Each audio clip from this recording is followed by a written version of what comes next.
Pessoal, boa noite. Então, agora vamos realmente iniciar a reunião de hoje com o Dr. Cláudio Medeiros, uma pessoa que já está há tanto tempo dentro do meio da adoção, vai contar um pouquinho da história dele com a gente, e o Leandro vai fazer essa mediação, né? Mas para quem não nos conhece, né, a gente costuma fazer uma breve apresentação. Eu me chamo Marilyn, sou psicóloga, atuo como psicóloga hoje, secretária no GEAFA. O GEAFA é um grupo de estudos e apoio à adoção Família do Amor. Ele atende o município de São José, mas atende toda a grande Florianópolis, né, todas as cidades, e o online a gente diz que nos dá essa permissão de ir além desses limites, né, territoriais, e alcançamos aí no online também, desde a pandemia, já um público fora também de Santa Catarina. Doutor Cláudio, como a gente já falou anteriormente, o GEAFA fica muito agradecido da sua presença, né, e ficamos muito honrados, né, de tê-lo aqui, e esperamos que seja uma noite bastante produtiva, que os pretendentes também tirem as suas dúvidas com relação ao processo da adoção. Leandro, quero te apresentar a Aline, Ana Lu, Marie, brevemente. Boa noite, eu sou Ana Lu, psicóloga. Junto com a Aline, estamos aí trabalhando no pós-adoção, né? Mas sempre à disposição dos pretendentes para qualquer dúvida. E é uma honra receber o Dr. Cláudio, viu? Muito obrigada, viu, Dr. Cláudio? Eu que agradeço. Eu já fui apresentada anteriormente, sou a Marli Ozaida, sou, assim, uma das fundadoras do GEAFA, e é uma honra ter o senhor aqui conosco, e todos os participantes, que todos possam ser muito bem-vindos nesse encontro, e a gente deseja que todos possam aproveitar bastante, porque a gente sabe que os processos legais sempre geram bastante dúvidas, então que as pessoas possam tirar as suas dúvidas nesse momento, né, quando possamos trocar as nossas experiências aqui, e a gente fica muito honrado realmente com a sua presença, doutor Cláudio. Obrigada. Obrigado, Maria, obrigado.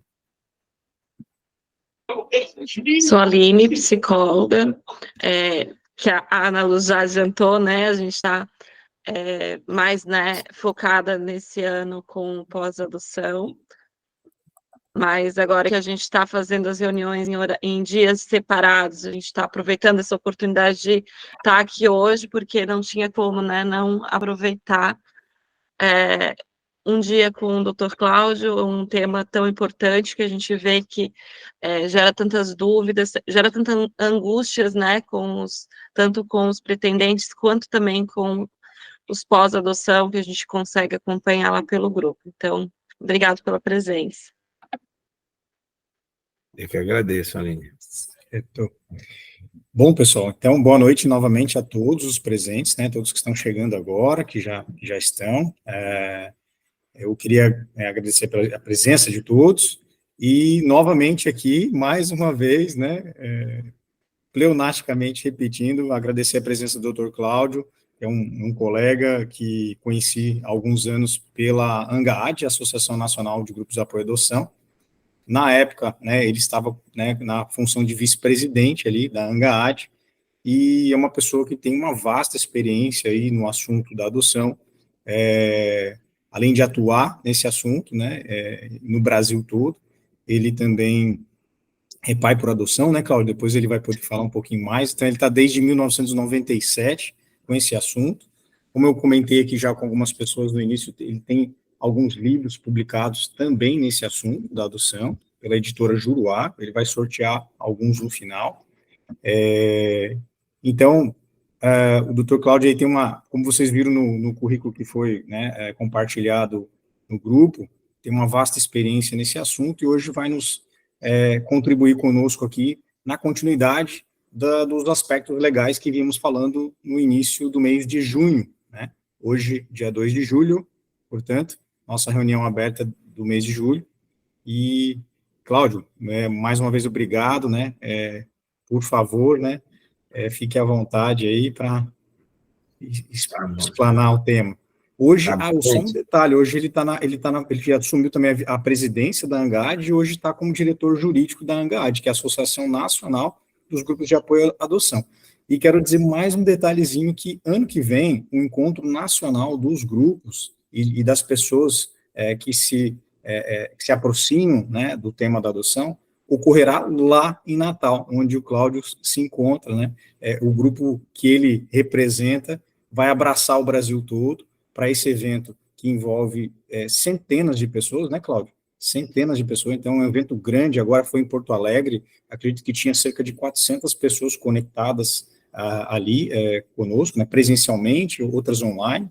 Em Blumenau ocorreu alguns anos atrás, 2019, também tínhamos ali, eu acho que cerca de 400 e poucas pessoas presentes fisicamente, né, Cláudio? Então, passando aqui novamente aí a palavra. Tá bom, gente. Boa noite. Primeiro eu quero dizer que é uma honra, fiquei muito feliz quando o Leandro fez o convite. Eu adoro estar pelo mundo, e como a tecnologia permite que o calor de Natal chegue aí em Florianópolis, eu estou falando de Natal, eu fico muito feliz com essa história da tecnologia, porque a gente acaba estando, é como se eu tivesse aí do lado de vocês, né? É muito, muito, muito legal. E quando ele me fez o convite, oxe, na hora, oxe é o nosso sotaquezinho aqui do Nordeste, oxe, na hora, vou fazer, isso é para mim uma honra, fiquei muito feliz, fiquei ansioso, hoje mesmo, aí já tem um link e tal, então eu estou aqui pleno, muito feliz, porque eu adoro fazer isso, né? Quando ele me disse que era direcionado para pré-adoção, eu montei alguns slides, porque o meu tempo é curto, para que a gente possa entender esse universo, como acontece a adoção, da onde vem o pretendente, da onde vem a criança, como acontece essa conexão pretendente e criança, e as principais polêmicas e as dúvidas gerais sobre a adoção. Então, ele está voltado muito o curso para pré-adoção.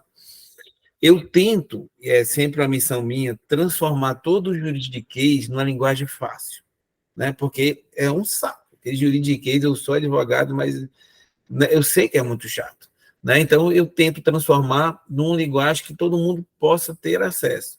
E, para isso, num tempo e linguagem curtos que eu tenho, eu vou ter que trabalhar a questão pedagógica de gráficos. Vocês vão ver que eu vou usar muito gráfico aqui, mas eu vou explicar detalhadamente o gráfico, porque esse visual do gráfico a gente consegue entender. Dentro dessa apresentação, só para vocês terem ideia, eu vou falar uma síntese do que é a rede de proteção. Como é que eu vou falar rede de proteção por alguns minutos? Rede de proteção leva um semestre para você estudar e passar para alguém, mas eu fiz um grupo de blocos que a gente vai acabar conseguindo entender. No final, como o Leandro já antecipou, eu vou assistir a 3 dos meus livros, né? E aí é só dar o endereço direitinho que eu posto o livro para chegar na casa do sorteado, tá bom?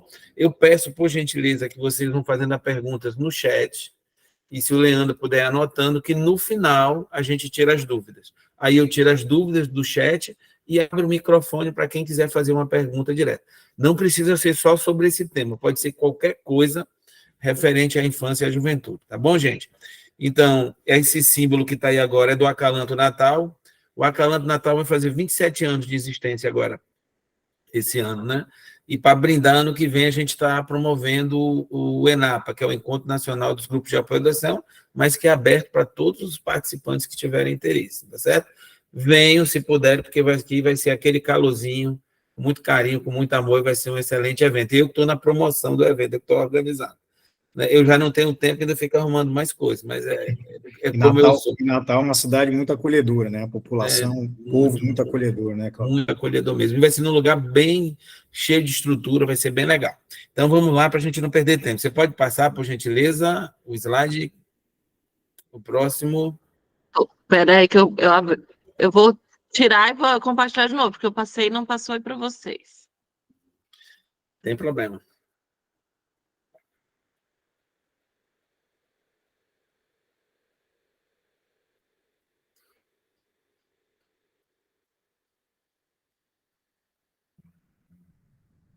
Apareceu?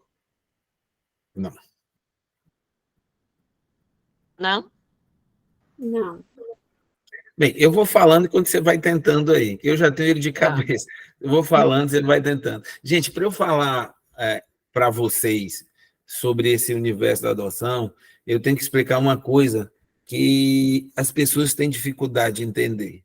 Todo mundo fala é legal ou é legal. Vai que passa agora? Pronto, passou. Todo mundo acha que a única fonte que tem no universo da infância e da juventude é o ECA, a lei, né? O que é a ECA? A lei.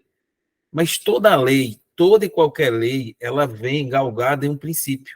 O princípio é a fonte do direito que norteia tudo, todas as outras fontes. Então, no ordenamento jurídico, a gente só não tem lei, né? Não é apenas a lei. Nós temos várias outras fontes do direito. E as fontes é onde nasce o direito, é a origem do direito. Essa compreensão é de extrema importância, porque às vezes as pessoas não percebem que o juiz pode julgar contrário à lei. Ele pode julgar contrário ao ECA? Pode, desde que ele pegue o fundamento em outra fonte do direito, né? Então, ele não está adstrito a só a lei. Ele pode pegar uma outra fonte e julgar o caso conforme a interpretação que ele dá ao caso concreto. Então, nós temos, além da lei, nós temos a jurisprudência, nós temos os costumes, nós temos a analogia e nós temos os princípios. E os princípios são uma das fontes mais importantes no nosso ordenamento jurídico. Para vocês entenderem, o ECA é um conjunto de leis, são 200 e tantos artigos lá. Mas o primeiro princípio que norteia o ECA é o princípio da proteção integral da criança e do adolescente. Então, tudo que eu vou interpretar na lei, eu tenho que estar com isso na cabeça. Toda e qualquer interpretação. Eu tenho que ter atenção à proteção. Isso vai proteger integralmente a criança e o adolescente, então eu vou interpretar dessa forma. E essa proteção integral, essa grande proteção integral, faz duas derivadas. O princípio do melhor interesse da criança e do adolescente e o princípio, a convivência familiar e comunitária. Então, todo o estatuto da criança e o adolescente leva-se em consideração o que é melhor para a criança e se isso está garantindo a convivência familiar e comunitária. Isso é de extrema importância para a gente entender o que a gente vai falar daqui para frente, né? Então, como é que um juiz deveria agir no caso concreto? Ele olha o que é que garante melhor aqui para a criança, o que é que garante melhor essa convivência familiar e comunitária. É essa a interpretação? Pronto. Aqui eu vou seguir. Agora eu vou conseguir fundamentos para poder justificar essa minha interpretação. Só fazendo analogia para a gente entender. Por exemplo, a CLT, que é a Consolidação das Leis Trabalhistas. O princípio lá é de proteção do empregado, do trabalhador.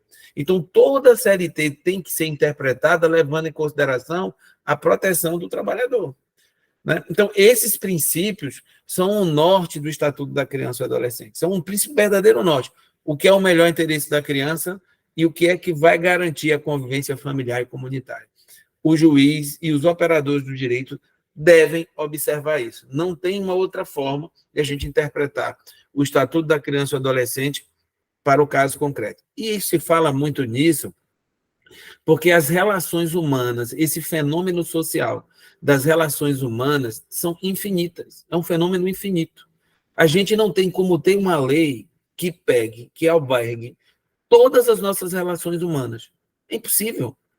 Então, acontecerão fatos sociais que a lei não vai se encaixar perfeitamente.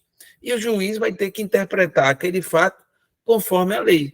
E, para isso, ele utiliza essas fontes do direito. E a principal fonte no universo da infância e da juventude é o melhor interesse da criança e a garantia à convivência familiar e comunitária. Tudo que eu vou falar a partir de agora, eu vou levar em consideração o melhor interesse da criança e do adolescente e a garantia à convivência familiar e comunitária. Qualquer interpretação, qualquer aplicação, qualquer entendimento tem que levar em consideração esses dois princípios. Pode passar, viu? Aline, né, que está no comando aí, Aline. E, para começar, para falar de adoção, a gente precisa entender o conceito de família. É normal a gente ouvir muito, quando fala da Constituição de 1988, que é a Constituição democrática, que é a Constituição que teve maior avanço, que é a Constituição do povo, que é a Constituição mais moderna do nosso país. São vários e vários elogios à nossa Constituição Federal de 88. E está certo, de fato é. Mas, gente, no que se refere ao conceito de família, a Constituição de 88 e o Estatuto da Criança e Adolescente não teve esse avanço. Foi extremamente discriminatório o conceito de família. Literalmente, segundo a Constituição Federal e segundo o Estatuto da Criança e Adolescente, só seria família o casamento entre homem e mulher, a união estável entre homem e mulher e a relação de pai com seus descendentes. Qualquer outro arranjo familiar não seria família. Não consideraria família, literalmente na Constituição, a questão das famílias homoafetivas, não seria família, né? As famílias compostas, os meus filhos, os nossos filhos e os teus filhos, não seriam família, não seriam consideradas família, as famílias paralelas. Às vezes a pessoa tem uma união estável e tem um casamento. Então, não era amparado pela Constituição esses novos arranjos familiares. A Constituição Federal só aceitava, e até hoje está literalmente isso, e o Estatuto da Criança e Adolescente assim acompanhou a Constituição Federal, a família seria reduzida a essa relação homem-mulher, seja por união estável ou seja por casamento. E as famílias monoparentais, a relação do pai com a mãe, do pai com o filho ou da mãe com o filho. Isso seria família. Fora isso, nós não teríamos família. Só em 2011 é que a Constituição Federal teve uma mudança de entendimento. Literalmente, ela ainda continua com essa inscrição. Mas em 2011, o Supremo Tribunal Federal, numa decisão histórica, ela interpretou esse preceito constitucional dando uma síntese extensiva, alcançando todos os arranjos familiares que nós temos hoje. Tanto não só as famílias homoafetivas, mas todos esses arranjos familiares que eu acabei de falar. Essa decisão do Supremo Tribunal Federal foi chamada de mutação constitucional. Não mudou a lei. A lei na Constituição ela está lá, da forma que está escrita desde 88, no que se refere ao conceito de família. Mas a interpretação dada a ela, essa é a mudança, chama de mutação constitucional, a interpretação extensiva àquele texto que literalmente não tinha tanta amplitude. E isso foi bater significativamente nas adoções. Por quê? Porque a adoção é uma forma de construir família pelo afeto. E aí a gente fica olhando se esse conceito de família não precisaria mudar. Como eu posso gerar uma criança e não ter afeto por ele, por essa criança, e ser considerado família? Como um casal pode gerar uma criança e não amá-la, e isso ser considerado família? Como não ter no conceito da família, seja na Constituição ou em qualquer norma, a palavra afeto?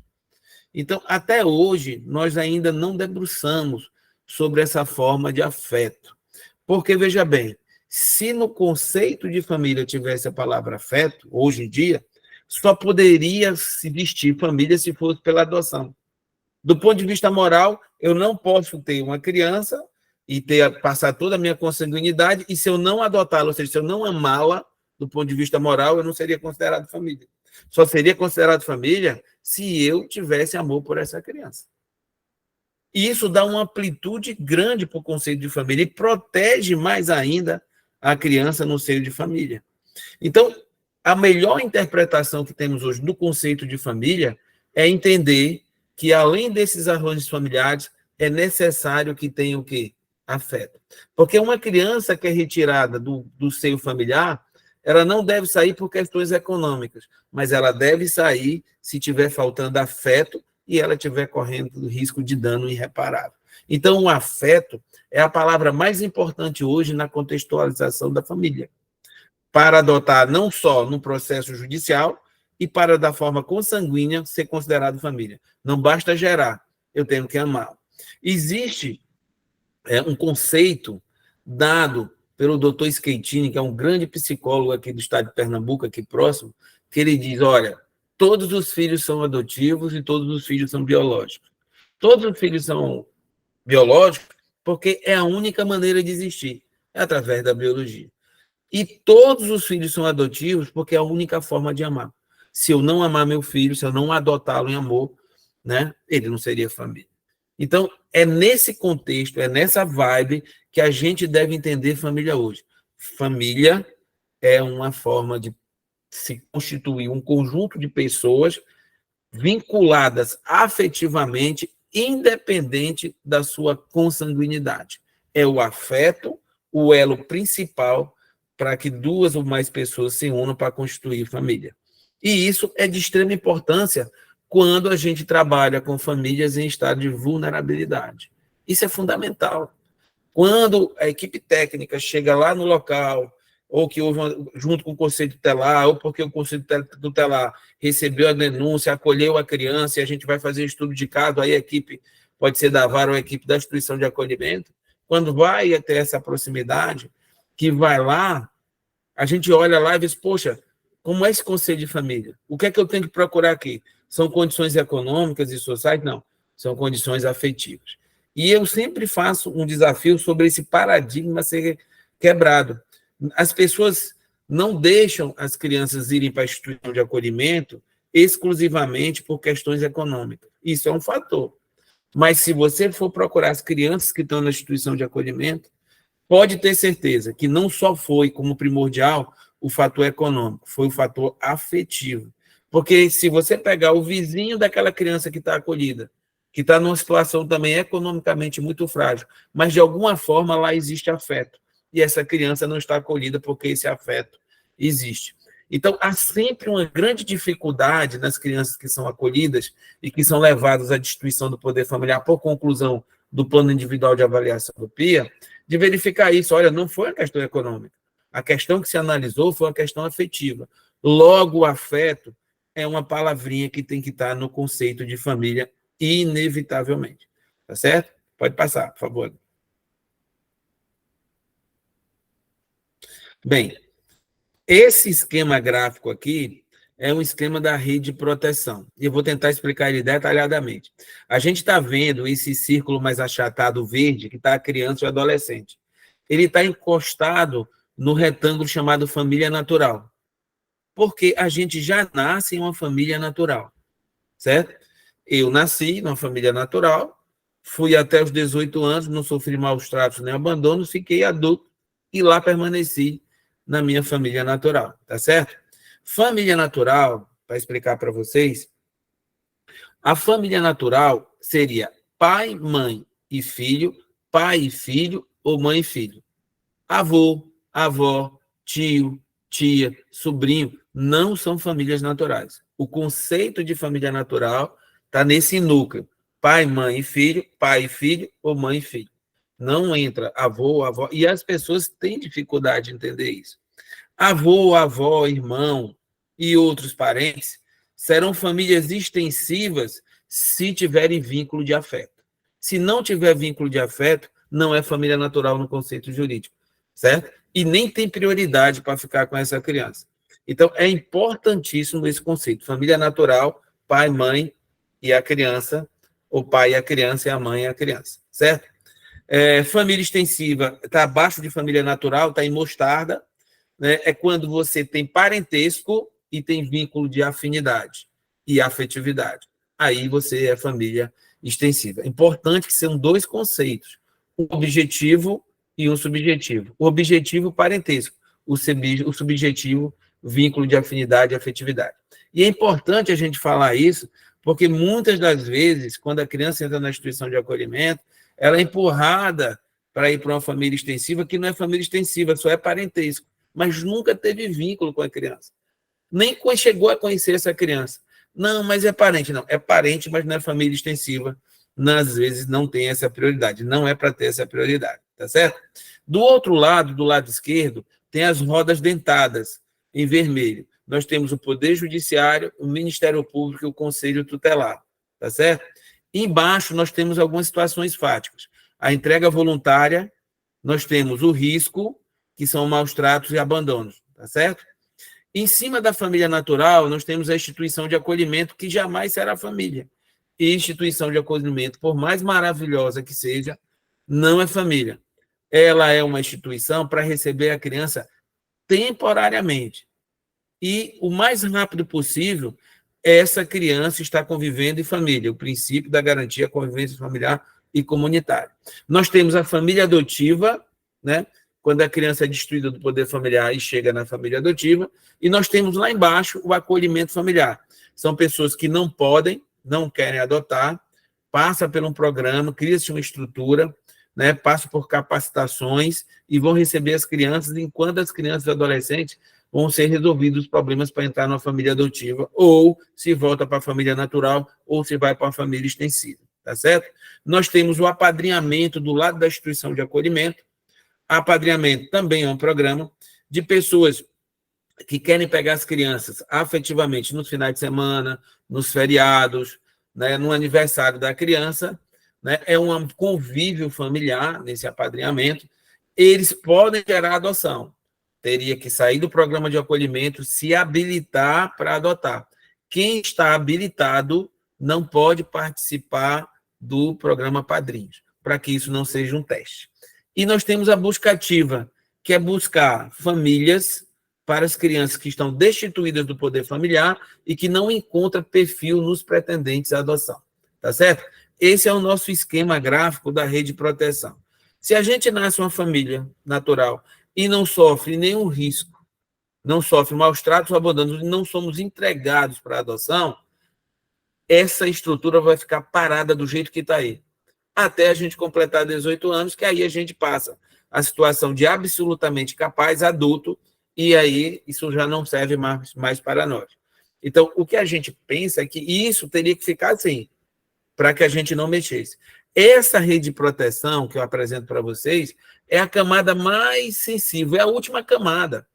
Quando já todo aquilo que já foi tentado ser feito não logrou resultado, né? Porque nem sempre você vai tirar uma criança do convívio com a família. Né? Só se estiver na situação de um dano irreparável. E o que eu vou mostrar para vocês agora, esse funcionamento, é quando chega nessa última camada, que aí não tem jeito, o Estado tem que se mover, senão essa criança vai ter um dano irreparável e pode ir para a óbito. É a última camada da rede protetiva, certo? Imaginemos agora que o Conselho Tutelar, essa roda dentada, recebeu um telefonema dizendo, olha, o filho de Cláudio, no bairro tal, aqui em São José, está sofrendo maus tratos. Cláudio surra, mas surra muito essa criança que tem hora que a gente pensa até que a criança vai morrer. O que é que o Conselho Tutelar faz? Vai fazer o seu processo investigativo. Vai lá, analisa a situação, verifica, chama e diz, olha, a situação é grave. Se eu não tirar essa criança agora do convívio do Cláudio, provavelmente essa criança pode ir a óbito, pode ser um dano irreparável. O Conselho Tutelar, então, avisa ao magistrado e ao Ministério Público, ao Poder Judiciário e ao Ministério Público. Porque só quem acolhe, só quem retira essa criança da família natural é o Poder Judiciário. Então, o Ministério Público pode opinar, mas quem determina é o Poder Judiciário. Então, quando o Conselho Tutelar avisa ao Ministério Público ou ao Judiciário, aos dois, abre-se um procedimento de maus tratos e verificação de acolhimento institucional, tá certo?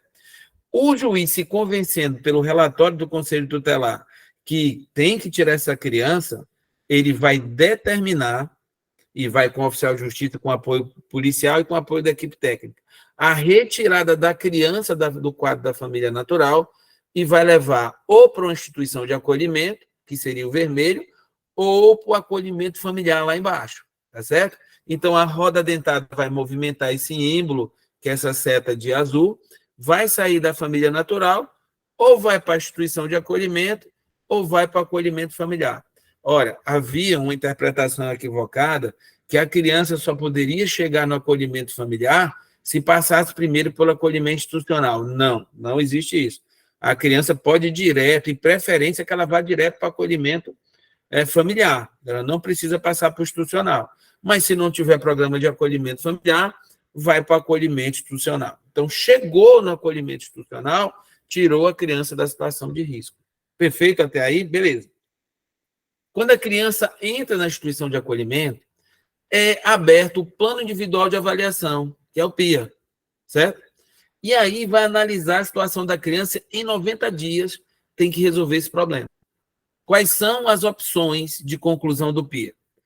Primeiro, prioridade, voltar para a família natural. Se não tiver condições, ir para a família extensiva. Se não tiver condições, ir para a destituição do poder familiar para ser inserida numa família adotiva. São as 3 opções que nós temos quando a criança é acolhida, seja no programa de acolhimento familiar, seja na instituição de acolhimento. Tá certo? Cláudio, beleza, era um caso que a gente analisou, acho que Cláudio tem condições de receber a criança de volta. Aí vai ser reinserida na família natural, sai da instituição de acolhimento, volta para a família natural, vai ser acompanhada, vai ser estruturada, é o caso... Ah, perfeito, então beleza. Não tem condições, olha, não, Cláudio não tem mais condições de receber essa criança. Não tem, ele tem que perder o poder familiar. Então, vamos atrás de uma família extensiva, para que a gente coloque, que é a prioridade. Aí a gente vai lá, tem parente? Tem parentesco? Tem.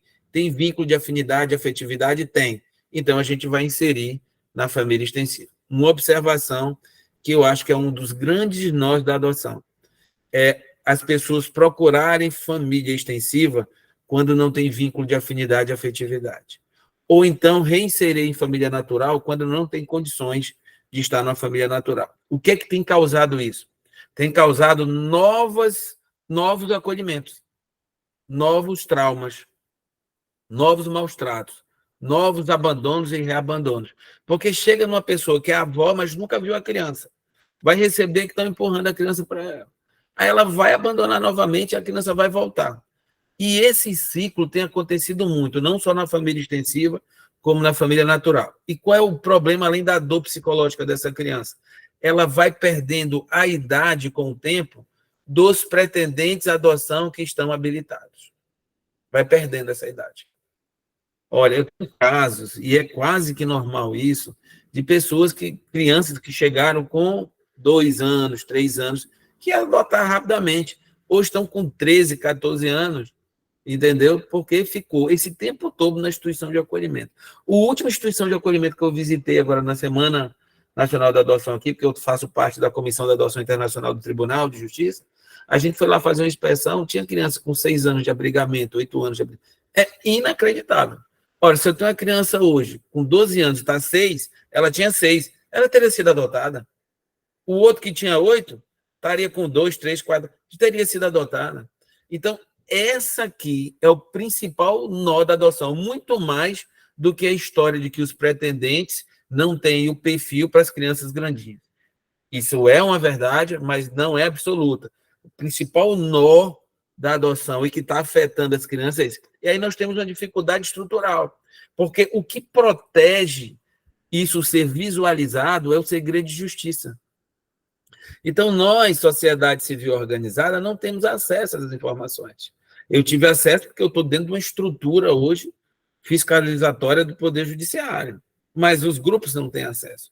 E isso vai acontecendo, e essas crianças vão ficando sendo invisíveis. Só que quando dá os 18 anos, ela não pode ficar na instituição de acolhimento. Aí ela é convidada a se retirar. E aí começam os primeiros crimes, às vezes já estão quando estão acolhidas, ficam evadindo e cometendo os crimes, e a sociedade enxerga quando vem todo o dano causado à sociedade. E aí se envolve com drogas, com traficantes, expectativa de vida de 22, 23 anos, depois que fizeram estrago na sociedade. Quando poderia ter sido solucionado, porque nós temos uma norma da infância e da juventude muito boa, com prazo especificado. Então, voltando, quando a criança entra na instituição de acolhimento, 90 dias a gente tem que resolver esse problema dela. Volta para a família natural?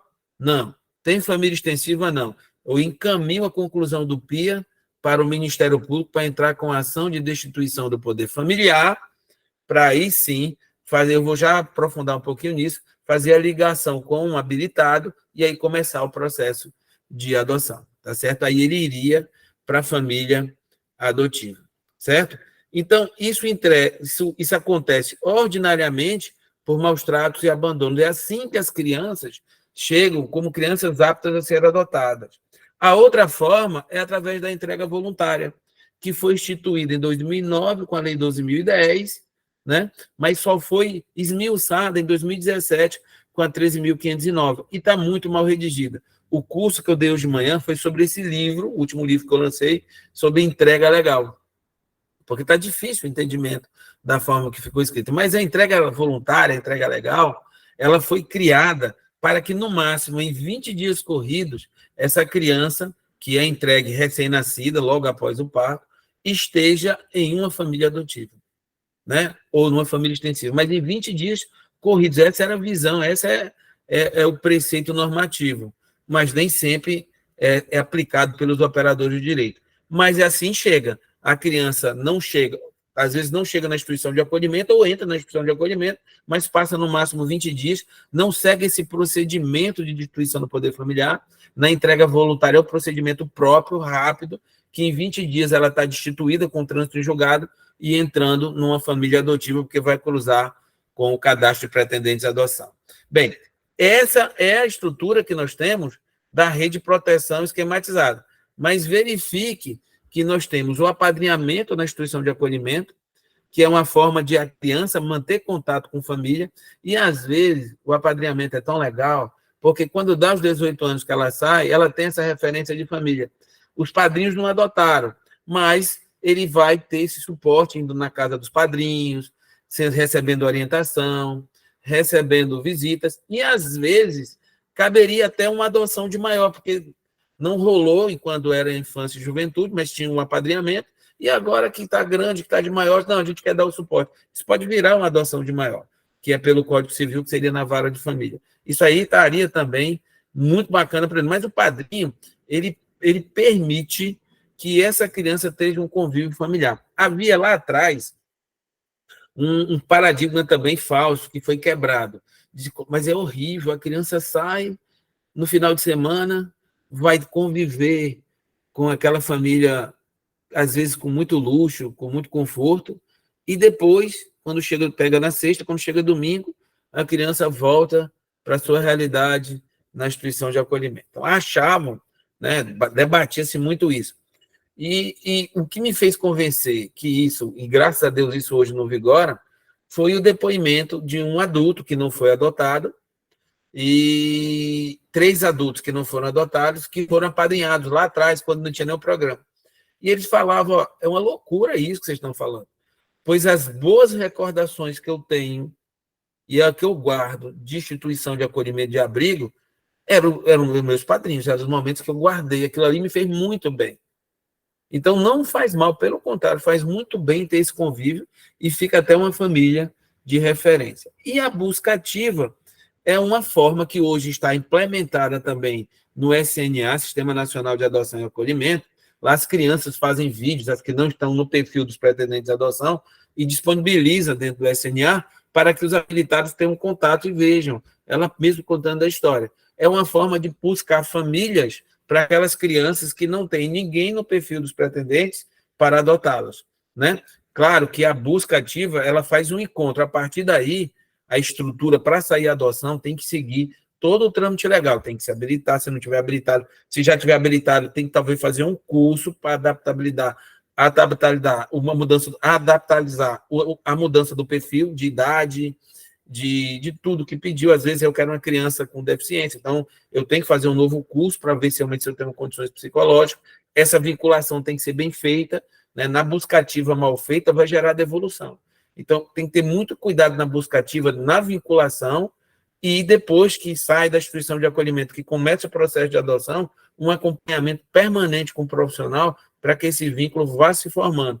Porque a pretensão daquele casal que estava habilitado não era o perfil.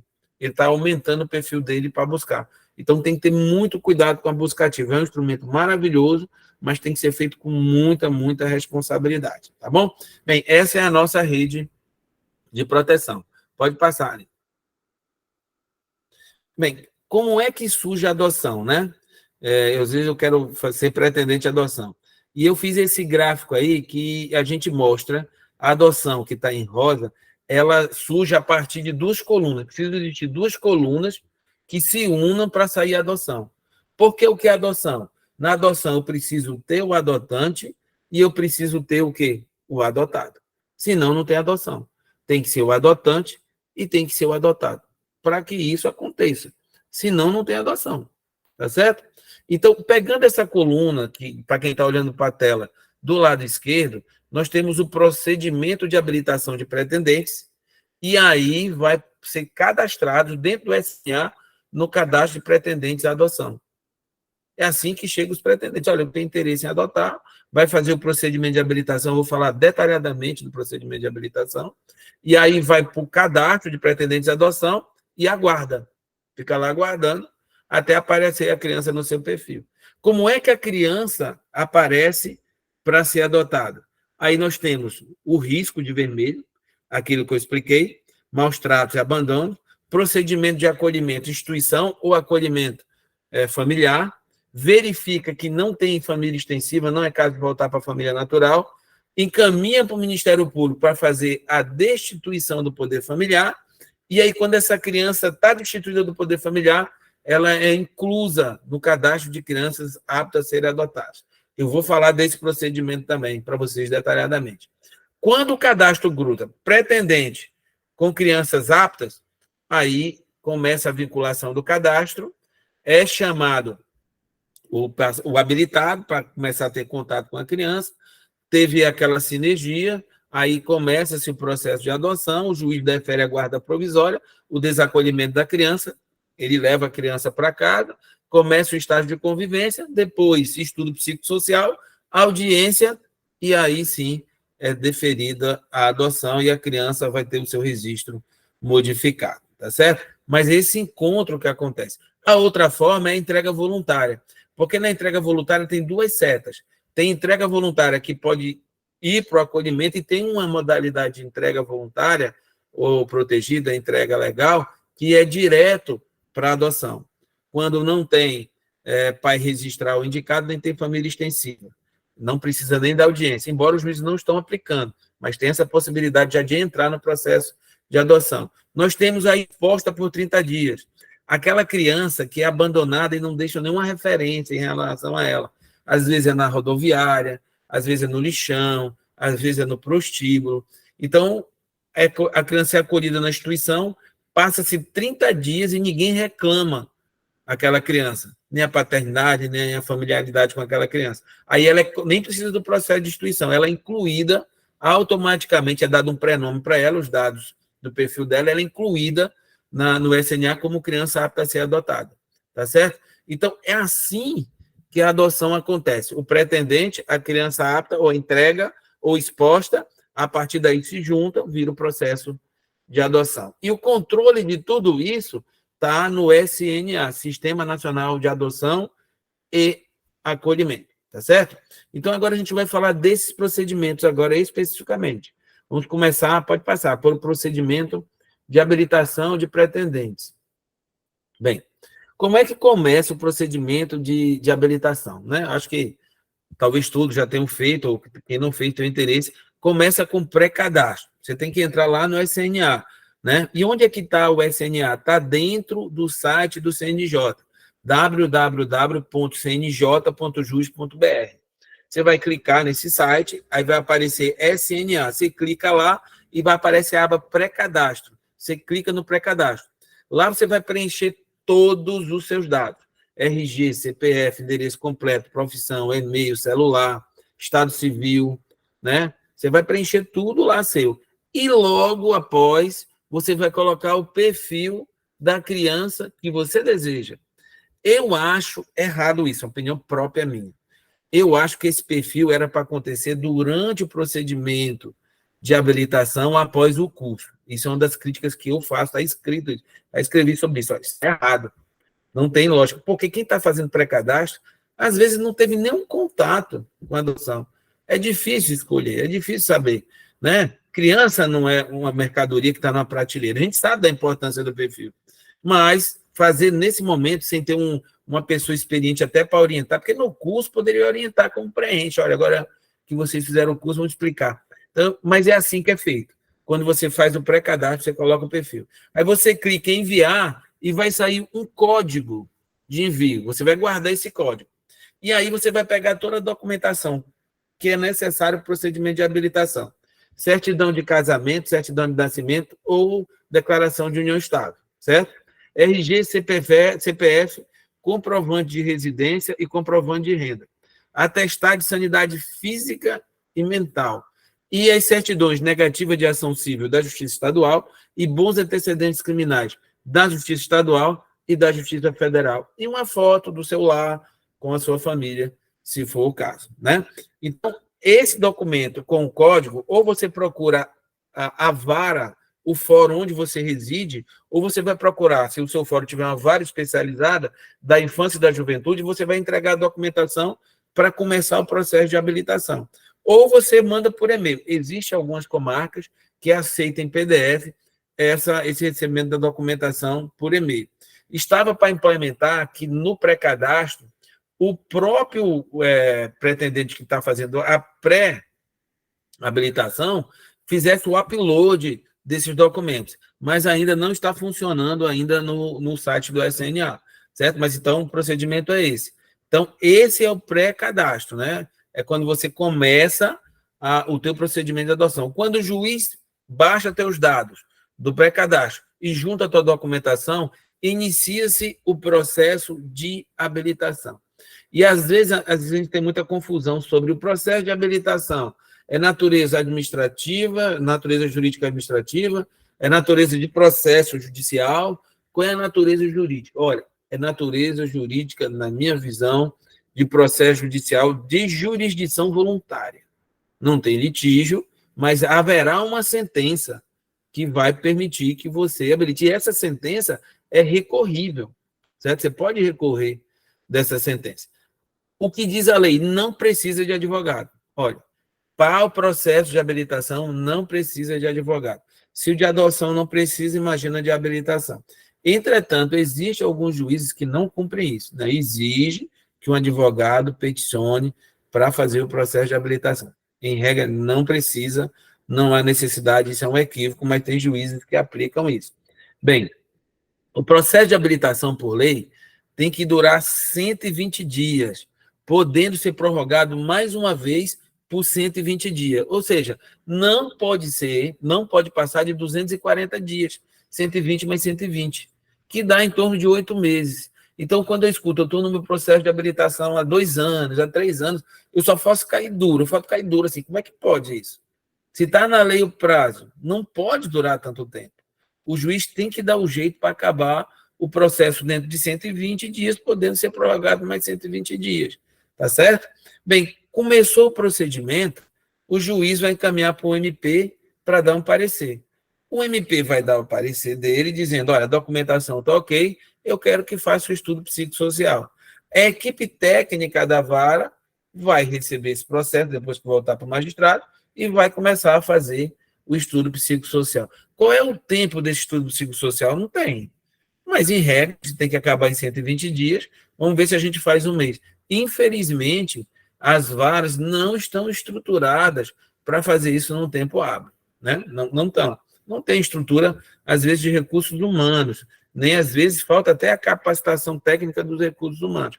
Mas a gente entende que seria razoável 30, 45 dias para este estudo psicossocial. Bem, concluiu o estudo, junta no processo, o juiz manda para o Ministério Público dá o parecer final, o juiz vai sentenciar. Depois que ele sentenciar, 48 horas depois, ele tem que incluir o pretendente à adoção lá como habilitado. Durante o processo de habilitação, o pretendente é obrigado a fazer um curso. Tem que oferecer esse curso durante o procedimento. E aqui eu faço uma ressalva, certo? Eu faço uma ressalva de uma crítica construtiva. O curso que é preparado em São José não é o mesmo curso que é preparado em Porto Alegre, não é o mesmo curso que é preparado em Natal, não é o mesmo curso que é preparado em São Luís, não é o mesmo curso que é preparado em lugar nenhum. Nós não temos um conteúdo básico pedagógico, nós não temos uma carga horária básica pedagógica. Tá? Lá vão ter. Então, cada um faz do seu jeito. E por não ter essa estrutura, isso tem sido muito deficitário. Como é que eu posso preparar um pretendente com 2 dias, 2 encontros? É impossível. Por mais boa vontade que tenha, eu não estou culpando aqui a equipe, é a estrutura que é falha. O CNJ era para dizer, olha, isso aqui tem que ter estrutura básica, são tantos encontros. Outra coisa, eu não consigo conceber uma proteção bem feita que não tenha participação da sociedade, dos grupos de apoio à adoção. dos encontros que os grupos promovem. Não, vamos estipular 8 encontros com os grupos, ou 3, ou 4. Um ponto importantíssimo, participar de grupo de pós-adoção. Por quê, Cláudio? Porque eu chego na visão da adoção, né? Eu já passei por tanta coisa. Eu já tentei fazer de forma natural, uma criança não consegui. Eu já passei pelo procedimento de inseminação artificial caro, doloroso, que mexe com toda a cabeça e toda a estrutura familiar e não consegui. Eu estou ansioso para adotar. E eu venho fazer essa adoção. E eu preciso, de forma rápida, conseguir uma criança. Esse é o perfil de quem está chegando, né? Então, se não tiver um bom preparo, se não tiver uma situação para você dizer assim, olha, eu preciso trabalhar isso, e ele quer beber, é o sonho dele. Quando vai para o grupo de pós-adoção, que são geralmente aquelas adoções de crianças grandinhas, grupos de irmãos e adolescentes, ele vai participando e vai abrindo o horizonte dele sem ninguém forçar a barra. Aí ele se convence. Será que não dá para ser uma criança maior? Será que não dá para ser um pré-adolescente? Então, as mudanças históricas que a gente tem de perfil para adotar essas crianças que já estão disponíveis para adoção é a participação do grupo de pós-adoção. É aí que abre o horizonte. É aí que as coisas vão melhorando. Então, eu acho, de forma fundamental, participação. Um outro ponto crítico que eu digo é como é. E eu quero adotar um bebê de 0 a 2 anos e Leandro quer adotar uma pessoa até 16 anos em especial, como é que a gente pode ter a mesma preparação? Não tem como ter a mesma preparação. Teria que ser uma preparação totalmente diferenciada. E essas dificuldades na preparação têm gerado o fenômeno social terrível que a gente chama, para espetar, de devoluções, mas são reabandonos. Pessoas pegam as crianças, começam o procedimento lá, não estão bem preparados, a ansiedade foi grande, aumentou o perfil, chegou com um perfil grande, não está preparado, e aí, no meio da adoção, desiste e essa criança volta no abrigo. Por que é terrível? Porque mais complicado psicologicamente de uma criança de ficar muito tempo numa instituição de acolhimento, ela ficar sendo devolvida. Cada devolução é um trauma. Então, não tem como a gente não perceber e olhar que precisa, o SNJ precisa, para ontem, corrigir essas distorções na formação dos pretendentes à adoção. Antes, nós, grupos de apoio à adoção, queríamos que existissem as formações, os cursos. Agora, a gente tem que brigar para os cursos serem melhores, para poder que essas pessoas estejam bem preparadas, o melhor possível, para que possa adotar. Então, o procedimento de habilitação, gente, é esse, tá certo? Agora, a gente vai passar para o procedimento, aqui é como chega o pretendente. Agora, a gente vai passar, pode passar, viu, Aline? O procedimento de como chega a criança, né? Como é que chega o acolhimento e a destituição do poder familiar. Então, como eu falei para vocês naquele exemplo, né, aquele exemplo fictício, em que eu estaria fazendo maus tratos para uma criança e o conselho tutelar recebe uma denúncia. Ele verifica, olha, isso aqui é caso de acolhimento o mais breve possível. Ele encaminha para o juiz lê o relatório do conselho tutelar e dá sua decisão judicial abrindo procedimento de maus tratos de acolhimento institucional ou familiar. Certo? Aí vai o oficial de justiça, vai, às vezes, o conselho tutelar, a equipe técnica, apoio policial. Vai a turma toda, porque, às vezes, são situações bem complexas. Retira essa criança da família e coloca na instituição de acolhimento ou no programa de acolhimento familiar. Quando chega lá, imediatamente abre o plano individual de avaliação. Ah, Cláudio, se for um final de semana que não tem estrutura, pode o conselho tutelar colocar na instituição de acolhimento e em 24 horas, ou quando for no próximo dia útil, o magistrado corrigir? Pode. Porque, às vezes, não pode esperar. E não tem um magistrado, e o magistrado de plantão, às vezes, não vai dar esse suporte. Então, tem-se aceito que, nessas situações bem pontuais, o próprio conselho tutelar, com apoio da instituição de acolhimento, coloca a criança, notifica, para que no próximo dia útil o juiz realmente se debruce sobre isso, né? Principalmente nos feriados e nos finais de semana. Bem, entrou na instituição de acolhimento, começa o estudo. Esse estudo, e aí tem um bater de cabeça aí. Esse estudo da criança que está na instituição de acolhimento é da equipe técnica da instituição de acolhimento ou da equipe técnica da vara que determinou o acolhimento, ou das duas conjuntamente. E aí a gente tem também vários arranjos, né? Vários arranjos. Tem lugar que é a equipe técnica da vara, tem lugar que é a equipe técnica da instituição de acolhimento. E tem lugar que são as duas equipes técnicas trabalhando. Eu entendo que a união aí é o melhor momento, é a melhor forma. Todo mundo trabalhar, ou que dividir essas tarefas. Olha, quem vai fazer é a equipe técnica da instituição de acolhimento, mas a gente vai trocar figurinha, né? Agora, veja bem, já começa um estudo psicossocial quando a criança é acolhida. Porque quem tem que concluir o PIA, que abre o PIA, não é a equipe técnica da vara, é a equipe técnica da instituição de acolhimento. Quando a criança é acolhida na instituição, quem é o guardião da criança? É o diretor, o coordenador da casa em que ela está acolhida. E é lá que tem que ser concluído o PIA. Então, em regra, seria melhor que a equipe técnica da instituição de acolhimento fizesse esse estudo, porque ela precisa concluir o PIA. Tem 90 dias para concluir esse PIA. Para saber, volta para a família natural, vai para a família extensiva, ou a gente vai concluir pela destituição do poder familiar e encaminhar para o Ministério Público para entrar com a ação de destituição do poder familiar. Bem, vencidas as duas etapas, ou seja, não tem como voltar para a família natural, não tem família extensiva, conclui-se o PIA pela destituição do poder familiar e encaminha para o Ministério Público. Bem, isso que eu vou falar é de extrema importância. O Ministério Público não pode, de forma nenhuma, dizer muda a conclusão do PIA, porque eu não vou entrar com essa ação. Ele não pode. Ele não pode pedir para a equipe técnica fazer mudança porque ele entende ao contrário.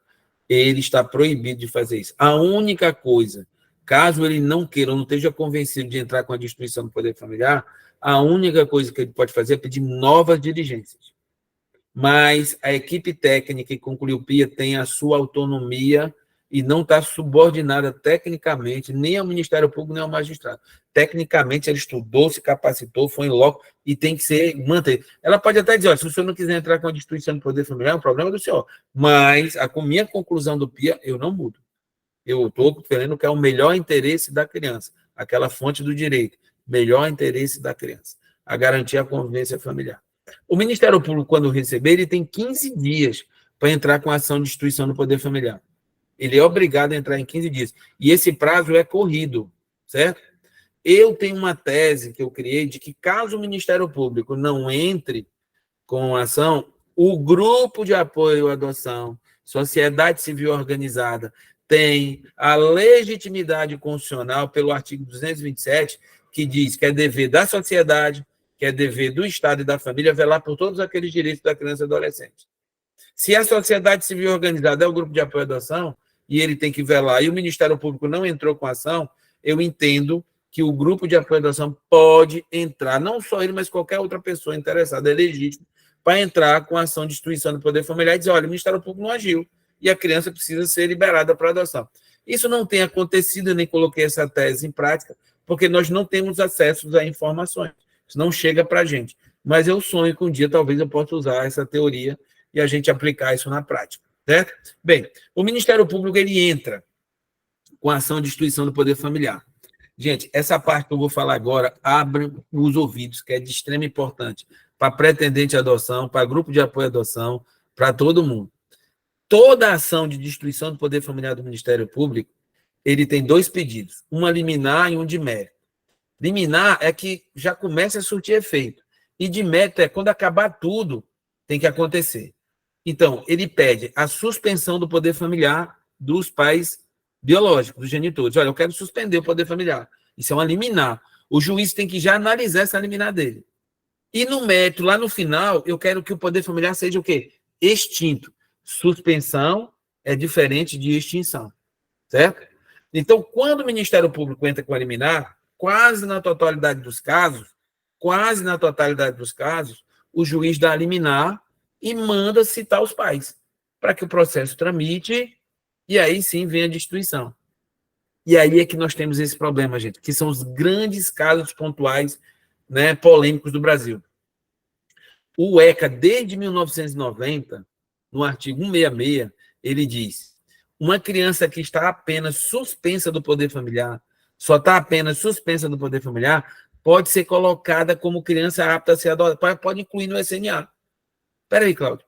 Só tem a liminar de suspensão e ela já pode ser colocada lá? Não só pode, como o ECA diz, deve. Mas espera aí. Se colocar lá e cruzar com pretendente à adoção, vai começar a adoção. sim, vai acontecer a adoção. Mas o processo só começou agora, é só eliminar. Sim, é isso mesmo que vocês estão ouvindo. Então, é possível que uma pessoa esteja habilitada e quando pegar a sua criança, porque cruzou o cadastro, ele esteja pegando a criança apenas suspensa do poder familiar. E nem sempre essa informação chegou ou chega. Ou se chega, a pessoa é leiga, não entende a diferença. Isso tem gerado problemas terríveis. Eu fico muito preocupado com isso. Há uma falha na sistemática da habilitação. Era para, no processo de habilitação e naquele preenchimento do perfil, dizer: eu aceito crianças apenas suspensas do poder familiar. Que ele, no seu processo de habilitação, fosse explicada a diferença. Porque, veja bem, se a criança está apenas suspensa e eu estou agora adotando, como é que eu não vou ter que dar contraditório? Porque a suspensão do poder familiar não é extinção. E a Constituição garante o contraditório por esses genitores. Então, provavelmente, se os genitores tiverem um bom advogado ou um defensor público antenado, isso pode gerar um processo de adoção que não será mais consensual, será litigioso, porque a criança ainda não está com trânsito em julgado o quê? Da sentença de instituição do poder familiar. Certo? Então, pretendentes à adoção, quando receber a vinculação, chamou para ver, pergunte se a criança está com a destituição do poder familiar transitada em julgado. Porque é o que tem acontecido. A adoção começa a tramitar, o defensor público da destituição recorreu para o tribunal. E a adoção está aqui. Aí lá no tribunal, muda. Aí a criança que já está na adoção vai ser retirada dos adotantes e ir para a família o quê? Biológica. E isso tem gerado um horror de problemas. Terrível isso. Inclusive, isso gerou meu primeiro livro, que é o Leandro lê, Adoção de Crianças Ainda Não Destituídas do Poder Familiar. É o caso Vivi, é o caso da Bahia, que ganharam repercussões nacionais. Eu, nesse livro, eu tento mostrar como é que se aplica esse dispositivo sem gerar esse problema. Tem como tecnicamente aplicar sem gerar esse problema, desde que o juiz fique atento a alguns detalhes, né? E isso não tem acontecido.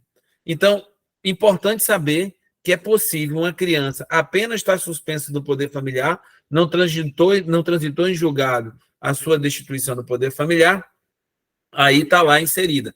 Às vezes o juiz diz assim, não, tudo bem, Cláudio, com a liminar eu não vou colocar lá, embora que a lei permita.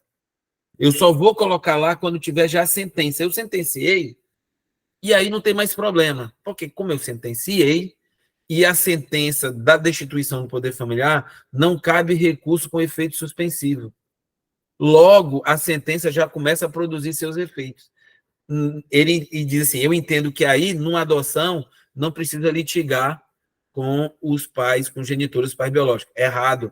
O artigo 169 do ECA disse que, nesses casos, mesmo o recurso não tendo efeito suspensivo, tem que dar o contraditório, porque é um direito da Constituição Federal.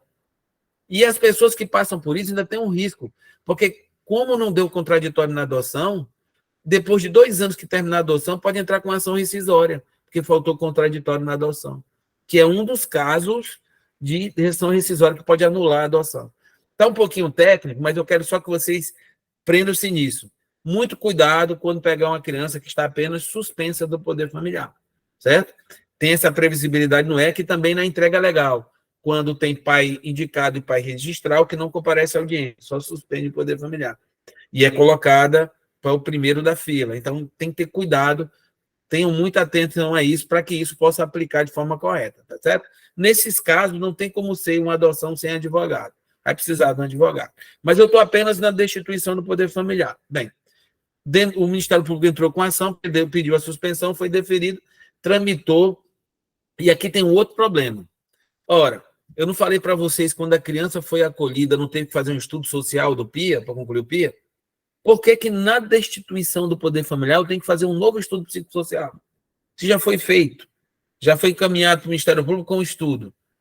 Seria fazer um novo estudo desnecessariamente. Tem gente que aplica isso. Um estudo pela equipe técnica da instituição de acolhimento, depois um estudo pela equipe técnica da vara, para concluir a mesma coisa e perder tempo. Então, não precisa, é aproveitar aquela prova pericial que já foi feita na ação de destituição do poder familiar. Ele foi enxuto, esse procedimento foi enxuto, porque esse procedimento tem que acabar em 120 dias. Ao contrário da habilitação, aqui não tem prorrogação. 120 dias tem que acabar o procedimento de destituição do poder familiar. Bem, o juiz sentencia, escuta todo mundo, é uma audiência em que as provas orais são muito importantes, as alegações finais são em audiência, e aí ele sentencia em 48 horas, coloca essa criança apta a ser adotada. É assim que a criança chega apta a ser adotada. Eu já falei do processo de habilitação dos pretendentes, agora eu estou falando do processo de destituição do poder familiar.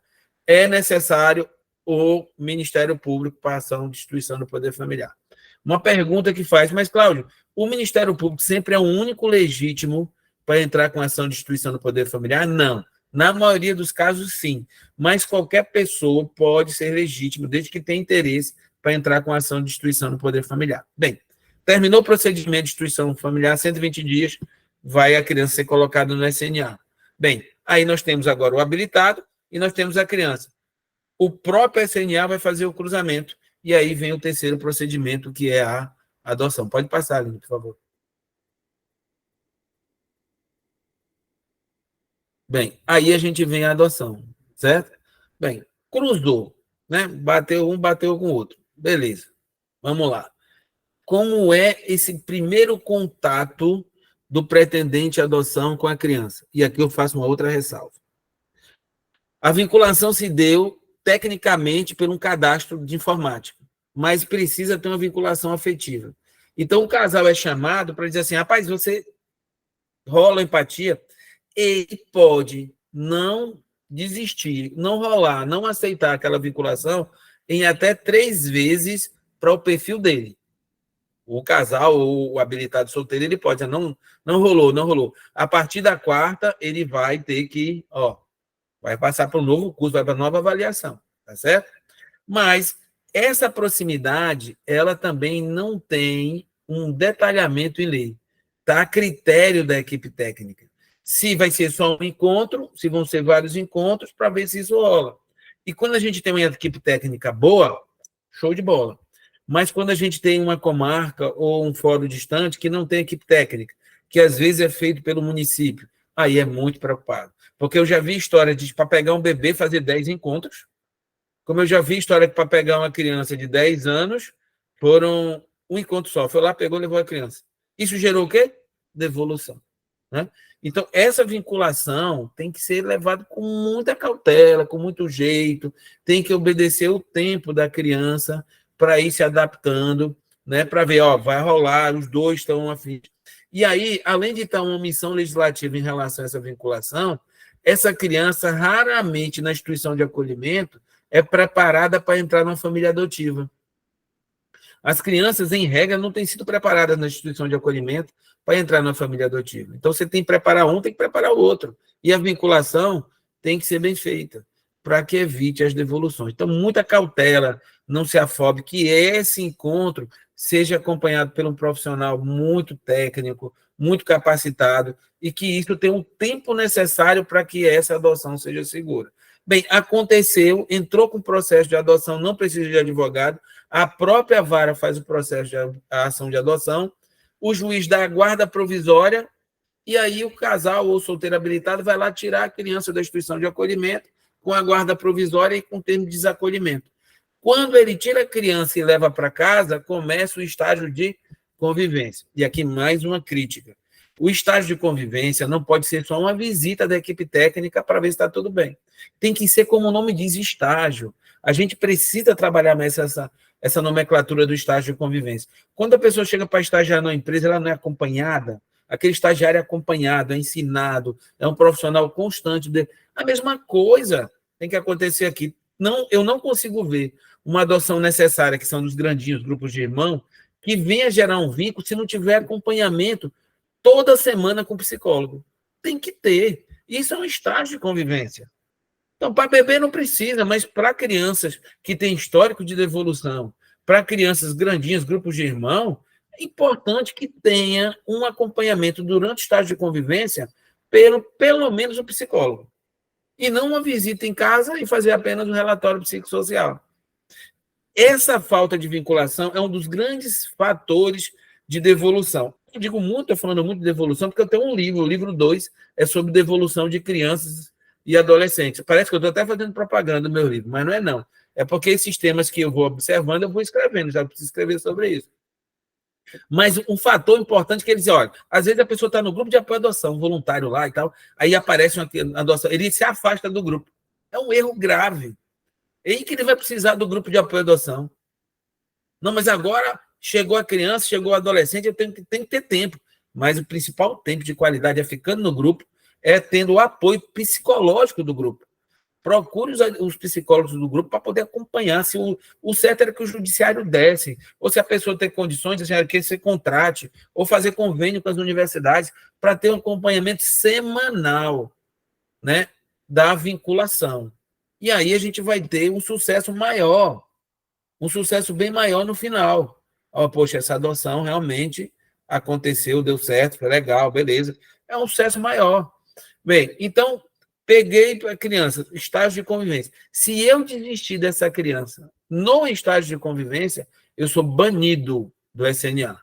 Eu não posso mais estar no SNA, certo? Porque eu desisti durante o estágio de convivência.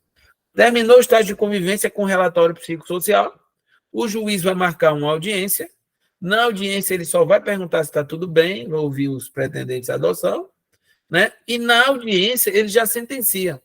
E na audiência ele já pode mandar fazer a verbação. Aí sim, a criança vai tirar o registro antigo e vai entrar o registro novo. O novo registro não tem nenhuma referência, e tem efeito retroativo. É como se aquela criança fosse gerada pelos adotantes lá na maternidade, né? E não pode ter nenhum tipo de informação que foi por adoção, é proibido pela Constituição Federal, é proibido pelo Estatuto da Criança e o Adolescente. A adoção tem que durar 120 dias, podendo ser prorrogado uma única vez por 120 dias. Está tudo com prazo, vocês observaram? Prazo no acolhimento, prazo para destruição do poder familiar, prazo para o Ministério Público, prazo para habilitação, prazo para adoção. 120 mais 120 dias, né? Então, a adoção era para não ter esse mundo de demora. Mas, infelizmente, esses prazos não têm sido cumpridos por uma série de fatores. Mas o fator mais importante que tem gerado é a falta de estrutura das varas no que diz respeito às equipes técnicas. Esse é um outro grande problema que a gente tem referente à adoção desse sistema. Porque, às vezes, as equipes técnicas dos fóruns são técnicos judiciários que resolveram fazer curso de psicologia, fazer curso por conta própria. Nem ganham mais por isso. Aí ficam afastados da função de técnico judiciário, compondo uma equipe técnica para poder... Mas ele nem tem essa vinculação de equipe técnica no seu contrato de trabalho, no seu concurso público. E, às vezes, isso é terceirizado, às vezes é um núcleo de perícia. E o perito faz tudo, ele não fica trabalhando só a infância e da juventude.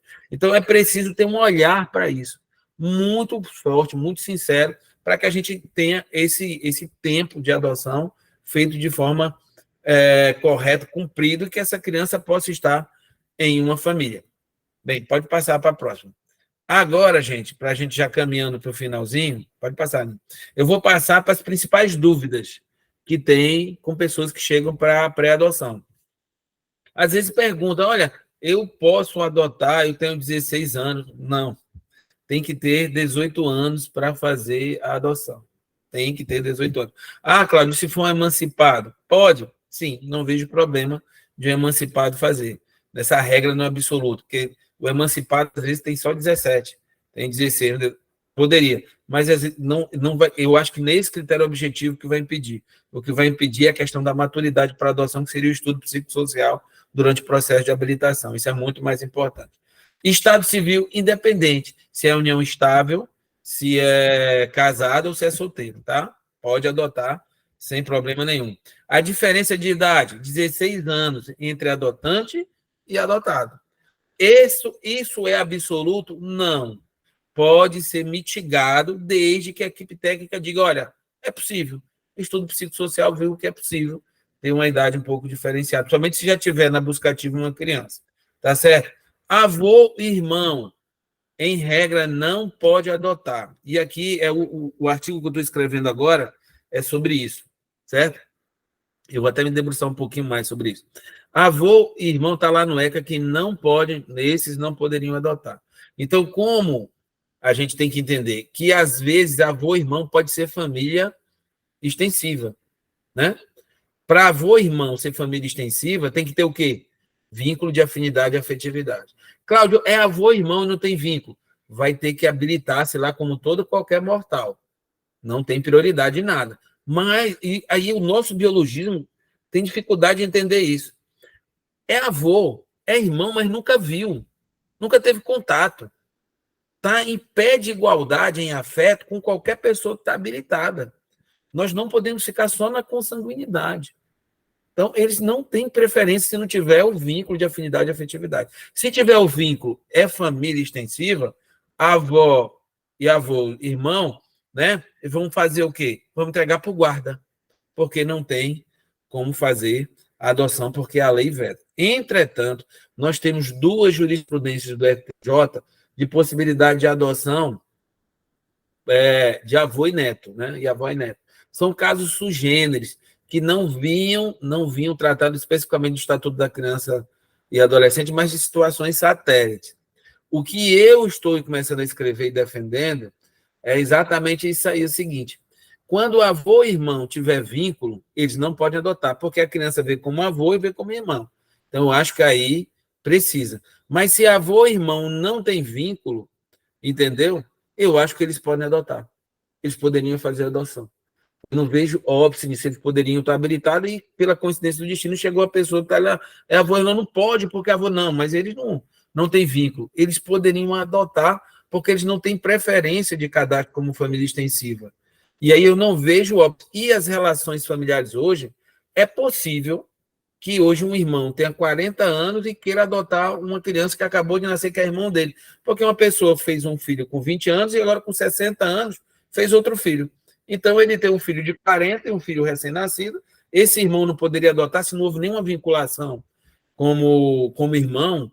E ele agora, somente acontece no interior, não tem ninguém habilitado e ele sabe que é irmão, mas eu quero me habilitar para adotar. Eu acho que ele pode habilitar e eu acho que, nesse caso, pode aplicar porque tem 40, a criança é recém-nascida e nunca foram vistos como irmãos. E ele não tem como ser irmão com essa diferença de idade. Acho que até melhor para a criança que ele trate e cuide como pai e dê todos os seus direitos. Eu não vejo óbice, mas eu estou escrevendo agora sobre isso, ainda não terminei. Tá certo? Divorciados. Quando começou o processo, eu me divorciei. Aí a adoção vai acabar e vai sair. Agora, se eu estou divorciado antes, eu não posso. Então, às vezes, a pessoa se habilita e se divorcia. Aí, quando vai receber a criança, epa, eu estou divorciada. Não pode adotar em conjunto. Tem que ver ali que vai adotar. Não vai poder adotar em conjunto, porque não estão vivendo sobre o mesmo teto. É para construir família, né? Então, é importante sempre manter atualizado o cadastro. Como demora para a criança chegar, se divorciou, tem que informar e mudar o seu cadastro lá no SNA. É importante.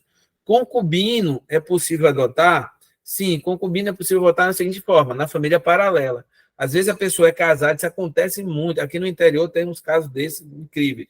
A pessoa é casada na capital e durante a semana fica na capital, né? Está casado no papel. E no final de semana vai para o interior e tem uma companheira lá.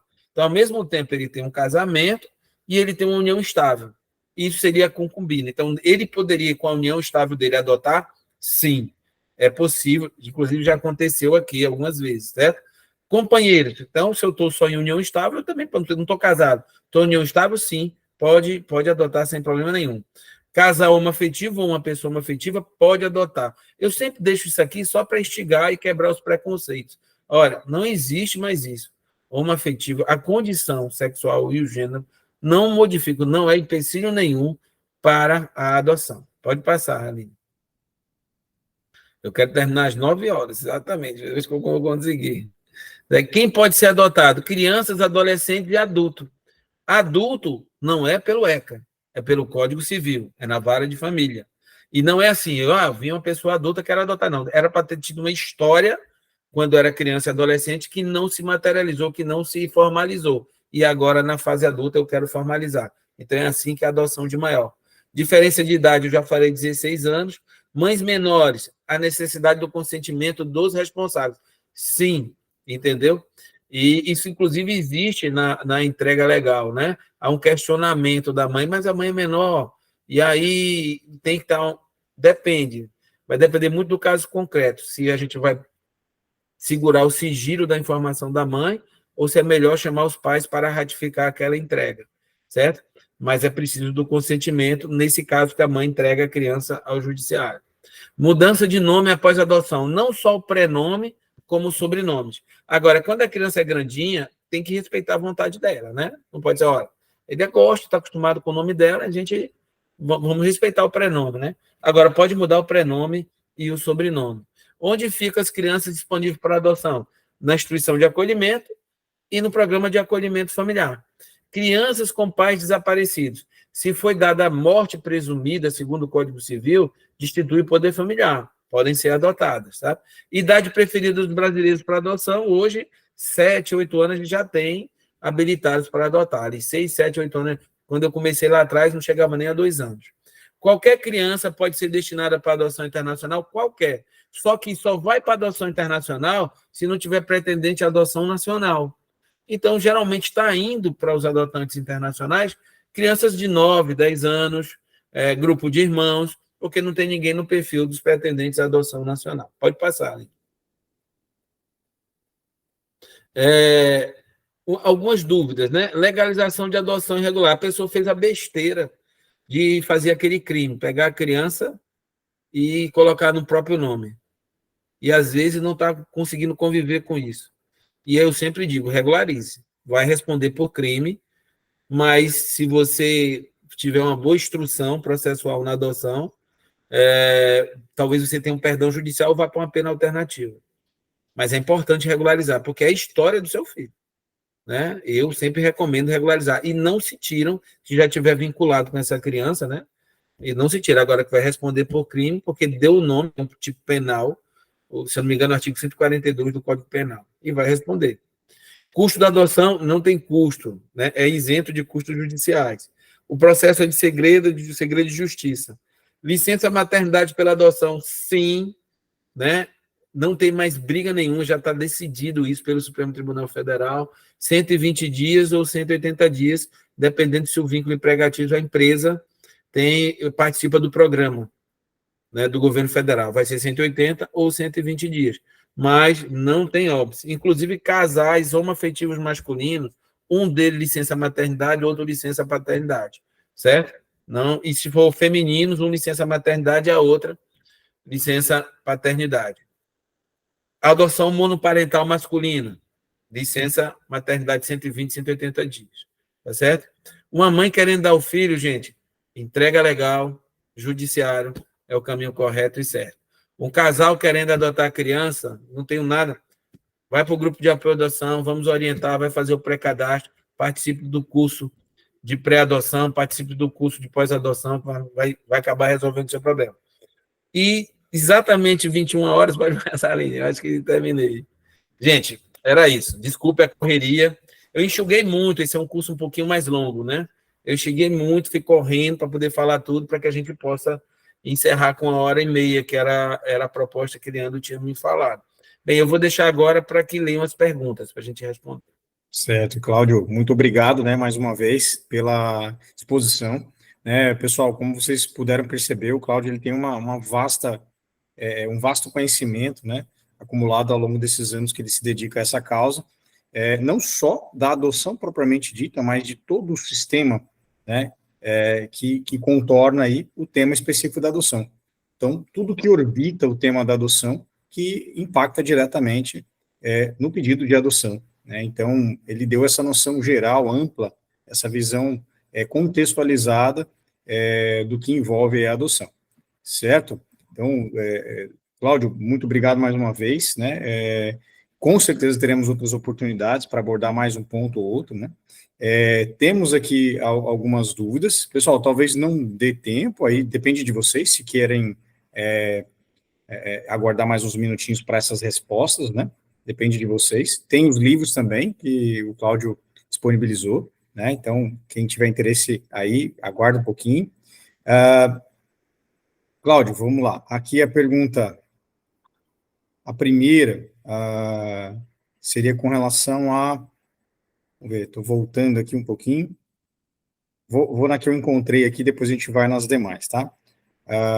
Primeiro, a Daniela pergunta sobre o fluxo ali, aquele prazo, você mencionou sobre o prazo da entrega legal, e aí acho que foi exatamente nesse momento que a Daniela perguntou, esse fluxo, né, é só quando é recém-nascido, ou quando é criança também atende aquele padrão, aquela velocidade ali, né, da entrega legal? Eu achei a pergunta excelente. Eu recomendo eu vir uma outra noite aqui para falar de entrega legal. Eu dei esse curso hoje de manhã, ele é bem completo, eu aprofundei todas as possibilidades. Eu vou te dar uma resposta bem rápida. O fluxo da entrega legal, né, ela é perfeito para que seja 20 dias corridos. Mas existem 3 modalidades de entrega legal. Tem uma modalidade que nem teria esses 20 dias corridos. A modalidade mais ordinária levaria 20 dias corridos para que a criança tivesse a família. E a lei que institui o procedimento de entrega legal, em 2017, que vai esmiuçar, ele diz que esse procedimento é para recém-nascido, porque ele fala, entrega logo após o parto.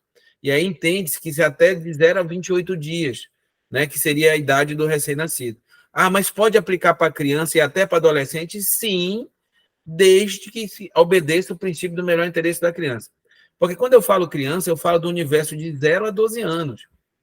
Então, se eu falar criança de 5, de 6, de 4 anos, 20 dias é muito pouco para qualquer vinculação, né? Então, eu vou só aproveitar aquilo que dá. Agora, o recém-nascido, para 20 dias, é claro que vai, né? Até criança de meses dá para ser os 20 dias corridos. Mas se for uma criança de 5 anos, não dá para fazer 20 anos, porque só essa vinculação vai levar mais do que isso, né? Então, o procedimento, quando veio da entrega legal, ele veio direcionado no ECA, o 19A, para recém-nascidos, né? E recém-nascidos, a gente entende de 0 a 28. Lá fala logo após o parto. Entende-se que isso seria recém-nascido, até por conta do estágio puerperal da genitora, né? Que tem que ser observado. Mas o fluxo, ele é bem complicado, ele é bem complexo, porque tem série de coisas que tem que se fazer, tem série de condições, tem que ver o sigilo, a existência de família extensiva, se tem pai indicado, se tem pai registral, né? E eu teria que dar o curso para você entender mais profundamente. O que eu posso dizer nesse momento, são 20 dias que já teria que estar, da data da entrega da criança até chegar numa família. Porque, olha, quando o ECA disse, olha o tamanho da profundidade, quando o ECA disse assim, que a gestante já pode manifestar o desejo de entregar, ele deixou de ser estatuto da criança e do adolescente, ele passou a ser estatuto do nascituro da criança e do adolescente. O que é o nascituro? A criança que está se desenvolvendo no ventre da mãe. Então, esse nascituro hoje já recebe uma proteção futura a garantir a convivência familiar e comunitária. E isso tem uma dimensão imensa, espetacular, em relação ao nascituro, né? Então, só para você ver o tamanho da profundidade que é essa mudança. E não foi bem redigida, não foi bem redigida.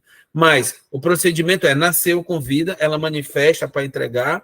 Se não tiver pai indicado ou registrado em família extensiva, já pode instituir e colocar em uma família. Se tiver pai indicado ou registral, aí marca uma audiência em 10 dias corridos, na audiência tem que ratificar. Se ratificar, sentencia, espera 10 dias do trânsito julgado, aí nós entregamos a criança para o pretendente à adoção. Tá certo? Então, são 20 dias no máximo corrido. Esse que o procedimento trouxe, né? Só que não estão conseguindo fazer porque batem cabeça, não entendem, está mal redigido e está tendo entrega legal de recém-nascido que está levando até 8 meses, 1 ano para chegar. É loucura isso, mas é o que está acontecendo.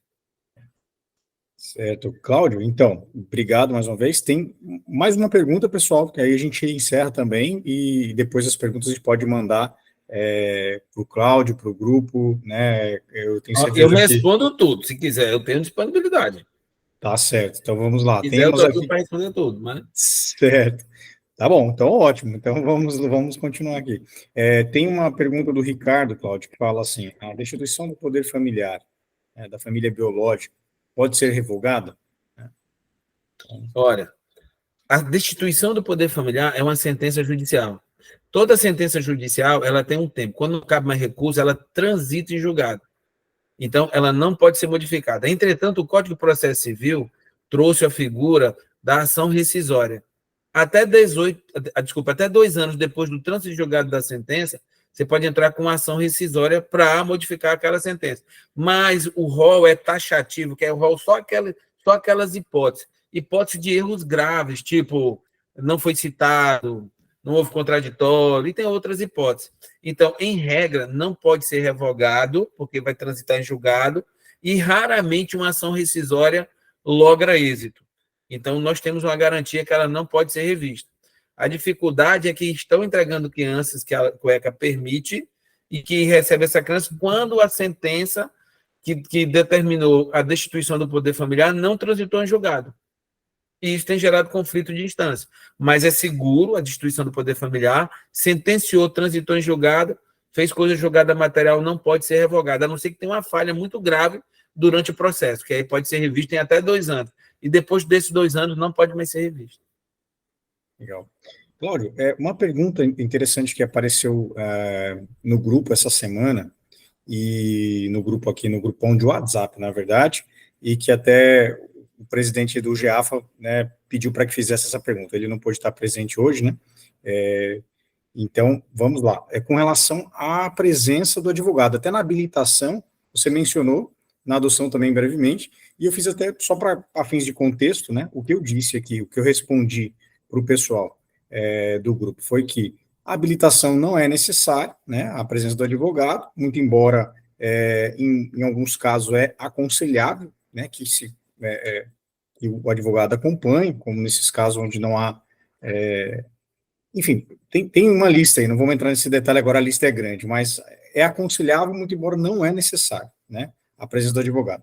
E na adoção, né, o que eu coloquei para o grupo é que existem muitas comarcas em que não se exige a presença do advogado, muito embora, né, aí é um entendimento, acaba sendo um entendimento um pouco meu e de outros juristas, é que seria necessário a presença do advogado no pedido de adoção, né, porque estávamos discutindo justamente os custos envolvendo. Então, não tem custas judiciais, como o Cláudio já disse, né, não tem custas de processo, ou seja, aquela taxa da justiça não existe, é gratuito, a presença do advogado na habilitação também não precisa, e aí fica só mais essa dúvida com relação ao pedido de adoção, né? Lá no pedido de adoção. Qual que é a sua opinião, Cláudio? Pronto, é o seguinte, o processo de habilitação não necessita, não há determinação legal para isso, o processo de adoção expressamente está dizendo que não precisa de advogado. Claro e evidente que a gente recomenda, se possível, e a pessoa tiver condições de pagar, que coloque um profissional habilitado que entenda do tema. Porque, claro, ele vai te dar o suporte profissional para te apoiar. Mas não há exigência legal no procedimento de adoção. Entretanto, tem muito erro judicial no procedimento de adoção, muito erro. E um advogado pode corrigir tudo isso. Quer ver um erro básico? Quando cruza o sistema, que vai rolar a adoção, que dá tudo certo, os juízes estão dando a guarda provisória na adoção no procedimento de acolhimento ou no procedimento de instituição do poder familiar. Tecnicamente, isso está totalmente errado. Não pode. Teria que ter um procedimento de adoção. Tem comarca que o juiz não aceita. Olha, eu exijo advogado do procedimento de adoção. Geralmente, porque já houve erro e já teve problema. Entendeu? Então, eles preferem até. Agora, do ponto de vista literal do ECA, o final do artigo 66, desde 90, porque o artigo 66 foi sofrendo mudança. Desde 90 até os dias atuais, ele exime a participação, ele não precisa de advogado do procedimento de adoção. Eu recomendaria sempre um adotante. Se você tem condições, contrate advogado. Se você tem um amigo advogado, vá com advogado, procure o OAB, vá com advogado, que é extremamente importante. Mas a lei não diz, é preciso ser advogado. Eu acho que, na minha visão, isso poderia ser mudado com mudança literal do Estatuto da Criança e Adolescente. Porque nos casos daí, que eu falei, quando dá problema, eu já sou conhecido, acaba chegando aqui em mim. É notório. Esses exemplos que eu dei, deram a criança apenas suspensa do poder familiar, ou falaram, ou não falaram para o pretendente, e agora está dizendo, olha, a gente começou uma adoção, agora vai ter que ser litigioso, vai ter que contratar um advogado.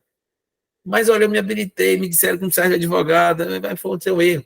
Erro, às vezes, que na destruição do poder familiar, uma avó que não apareceu, quando está na adoção, ela aparece. Aí entra, aí vai ter que ter litígio, aí precisa de um advogado. Teve litígio, vai precisar de um advogado. Então, eu respondendo a pergunta, a lei não exige, eu recomendo que seja, né? No processo de habilitação, a lei não existe, mas se a habilitação não for deferida, você vai precisar de advogado para recorrer. No processo de adoção, não precisa, mas, em regra, tem muitas minúcias, tem muito erro, era importante ter advogado. Mas não há exigência em lei da necessidade do advogado. Certo. Obrigado, Cláudio. Temos mais uma pergunta aqui. É possível que o estudo psicossocial do estágio de convivência conclua que a criança não deve permanecer com a família adotiva? Foi a Daniela que perguntou. Sim, é possível, e não é tão raro acontecer isso não, gente.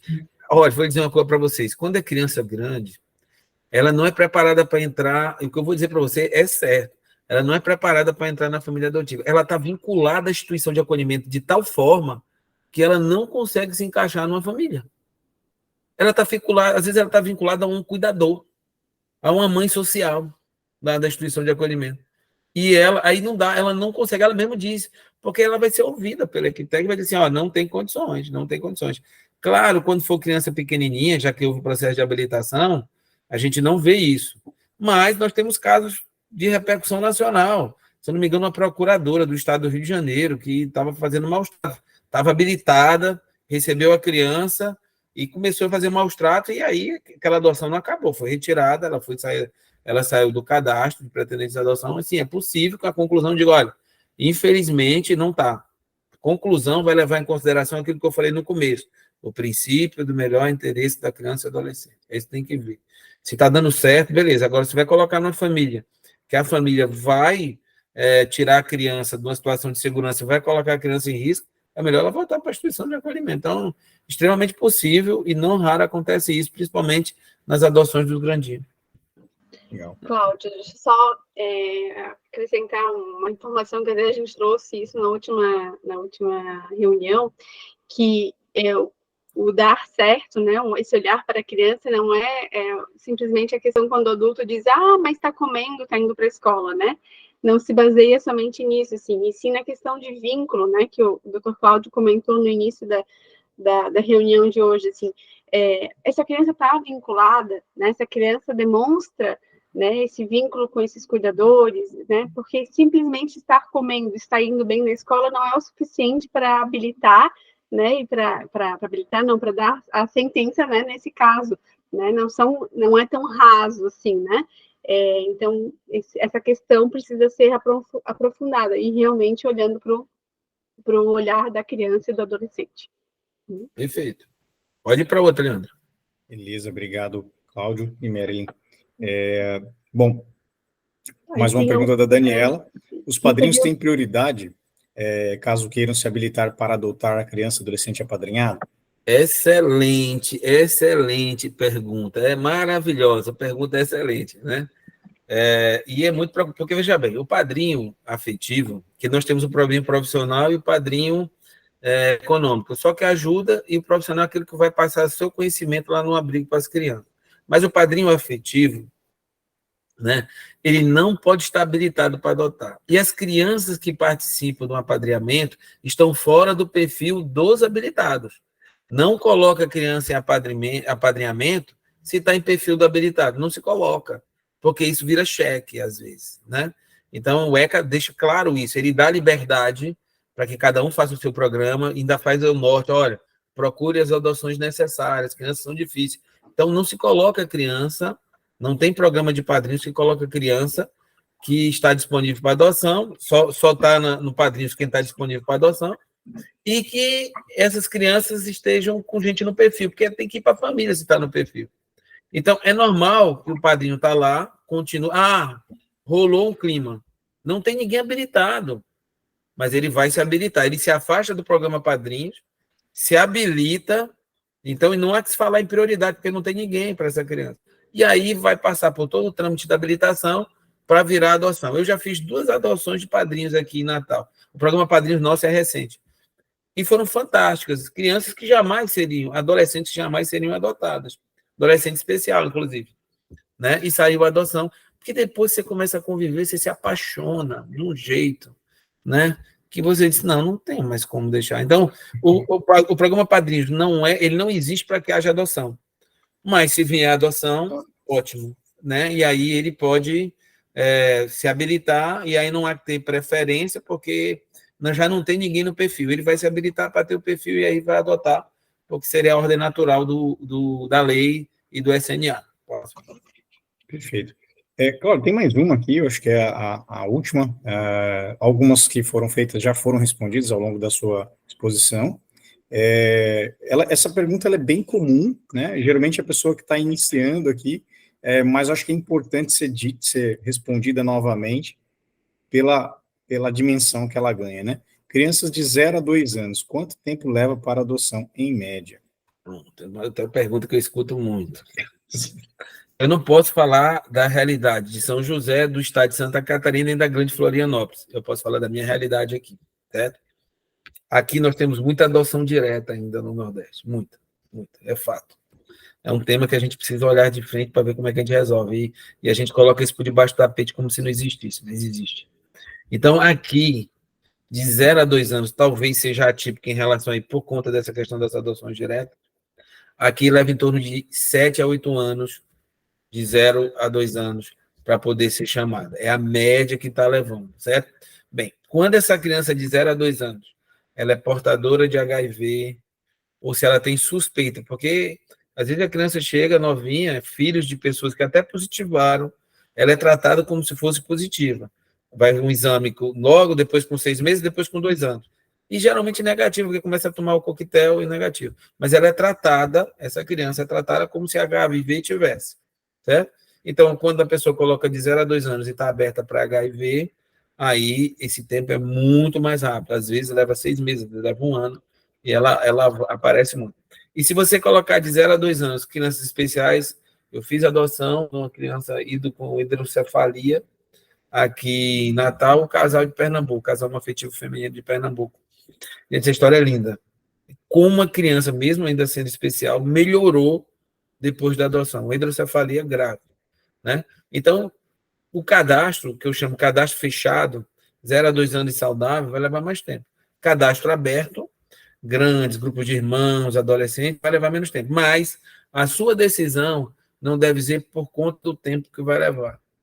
A sua decisão tem que ser aquilo que você alcança. Eu digo muito, se aproprie mais do tema, participe do grupo de pós-adoção, leia mais, se intere mais para ver se você abre a possibilidade de você ter estrutura para uma adoção grandinha. Eu sempre termino dizendo, pode ser que seu filho já esteja na instituição de acolhimento, pode ser, e você ainda não saiba disso, né? Mas que esse passo seja um passo firme, acompanhado, com estrutura, para que essa criança tenha uma família. É importante que essa criança tenha família, tenha amor, tenha um carinho. Existem adoções necessárias que estão extremamente maravilhosas. Eu poderia passar aqui, por causa desse tanto tempo, de histórias fantásticas, assim, né, de autismo, de criança que apresentou que autismo demora um pouquinho para apresentar, histórias assim, de derramar lágrimas, e muitas lágrimas, histórias belíssimas, de pessoas que chegaram que não só querem criança de 0 a 2 anos, e depois que abriram o coração, disse, foi a maior bênção da minha vida, como meu filho me ensina todo dia. Então, né? Então, tudo é possível, né? Agora a gente precisa entender até onde a gente tem disponibilidade de tempo e amor para alcançar isso, né? Não se foque muito no tempo, foque em possibilidades e naquilo que o seu coração permite.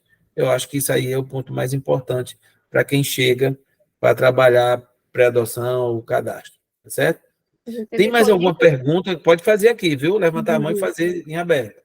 A gente sempre comenta dessa questão da fidelidade, né, dessa lealdade ao desejo. Claro que esse desejo ele vai sendo modificado ao longo do tempo, né, Dr. Cláudio, assim, mas, e que a gente sempre comenta também que a gente não escolhe o perfil pelo tempo, né, e sim por esse desejo, né, de trocar fralda, de ficar com noites mal dormidas, de ter aquele cheirinho do bebezinho, do colinho e tudo mais, né. Só que eu também tenho que fazer essa projeção que se for de 5, 7, 8 anos para frente, que esse meu filho de 0 a 2 anos vai chegar, com qual idade eu estarei? né? Então, assim, qual mais ou menos vai ser o cenário da minha família, né? Então, isso também, essa projeção, ela precisa ser levada em conta, né? Hoje, eu com 43 anos, eu preciso projetar que em 7, 8 anos eu vou estar com 50, né? Então, eu preciso projetar isso para essa criança caber no seio familiar aqui, né? E às vezes pequenos detalhes fazem a diferença. Às vezes você coloca grupo de irmãos, dois, com diferença de 5, 3 anos, vai levar menos tempo do que um de 0 a 2. Né? Então, tem coisas, e às vezes as crianças são. Né? Olha, o que eu estou dizendo, eu posso passar a noite contando exemplos aqui.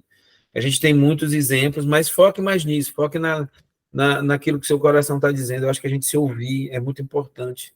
E se apropriar do tema. Eu acho que isso é muito, muito importante, gente. Muito, muito importante. Certo? Cláudio, Olha, só para comentar que você falou da realidade aqui da Grande Florianópolis, né? É bem próximo a essas médias que você apresentou, né? E esses direcionamentos que você deu.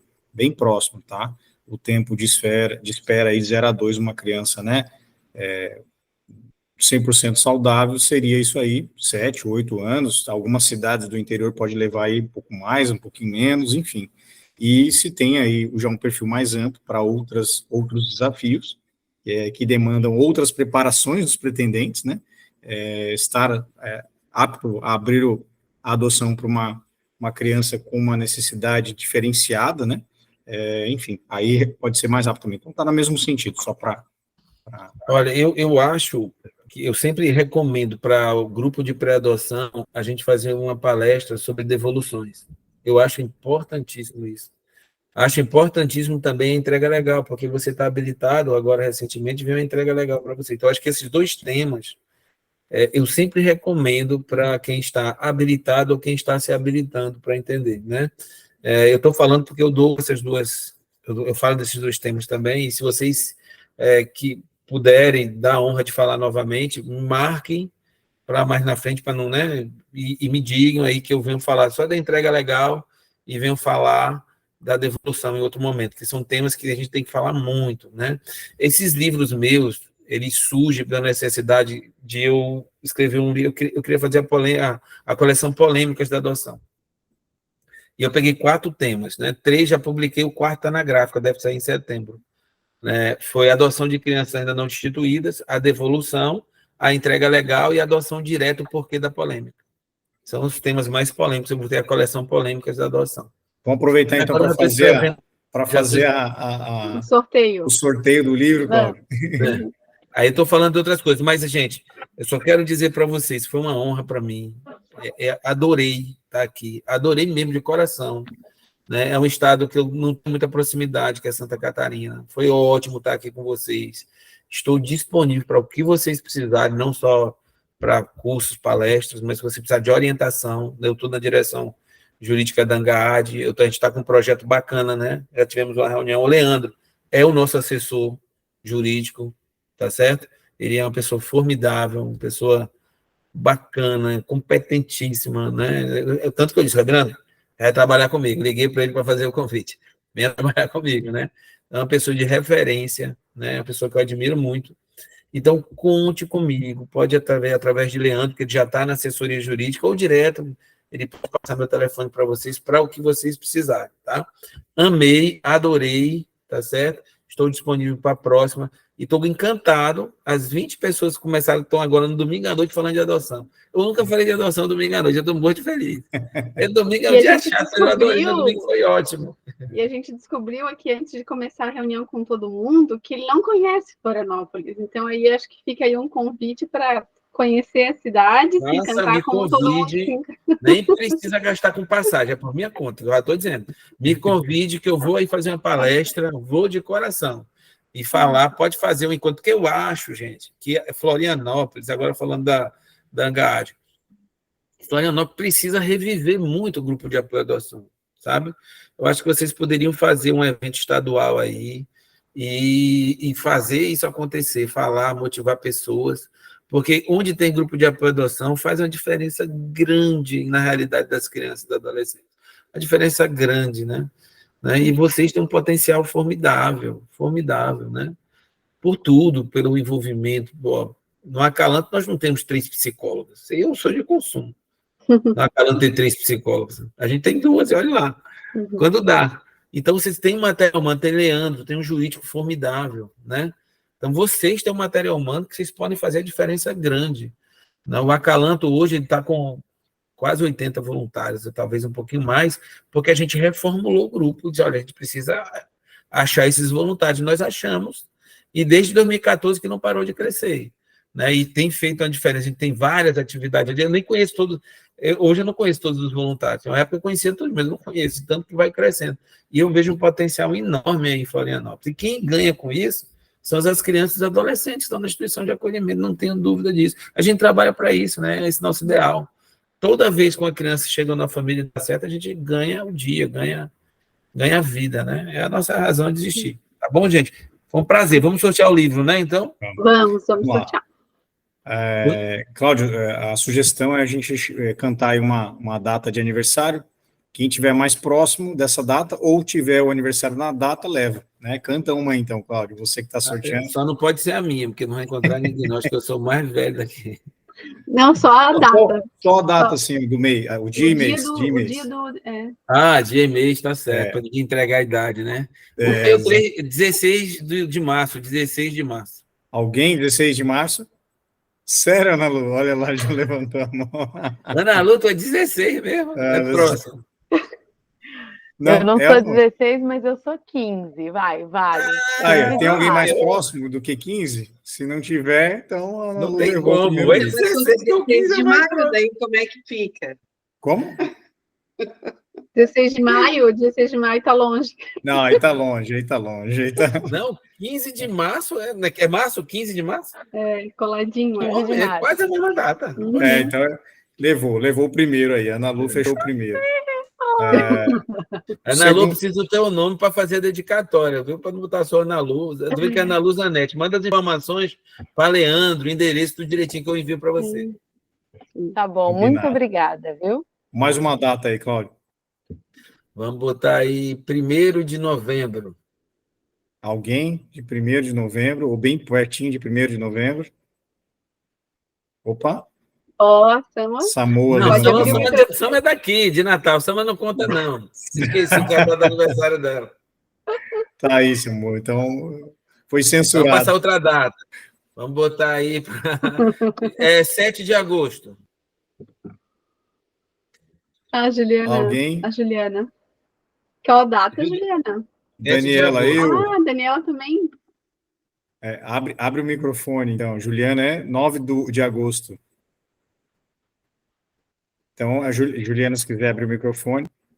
E a Daniela é de uma data próxima, um pouquinho mais distante, né? A Juliana levou aí, tá com 9 de agosto, então foi mais perto. Juliana, manda no direct. E tem o Paulo dia 10 também. Pode ser, então, os dois Pode, um para a Juliana e outro para Paulo. Isso, são... Paulo e a Juliana, então, mandam o endereço no direct do GEAFA, que acho que fica mais fácil, né? Isso. No direct do GEAFA, mandem por ali, que daí a gente encaminha para o Dr. Cláudio. Mande o nome completo, porque para eu postar, preciso do nome completo. Tá certo? Senão... E eu vou fazer uma dedicatóriazinha também para enviar para vocês. Bacana. Obrigado, Cláudio. Antes a gente encerrando, pois isso que eu ia Juliana não abre a câmera, nem Paulo, né, Paulo? Isso. Se tiverem por aí, puderem abrir a câmera. Né? Pessoal, vamos fazer nossa selfie, fazer nossa selfie virtual. Quem puder abrir a câmera, fica nosso registro aqui. Vamos fazer o fechamento, Melin, e agradecer novamente, e só reafirmar o Cláudio. Cláudio, com certeza, né, você comentou, vai ter outras oportunidades para a gente abordar esses temas que você apontou aí, né, com certeza, tá? Seja presencial aqui em Florianópolis, para você vir conhecer, ou virtual, faremos aí com certeza, tá? Temos tempo aí, espaço para a gente trabalhar esses assuntos, com certeza.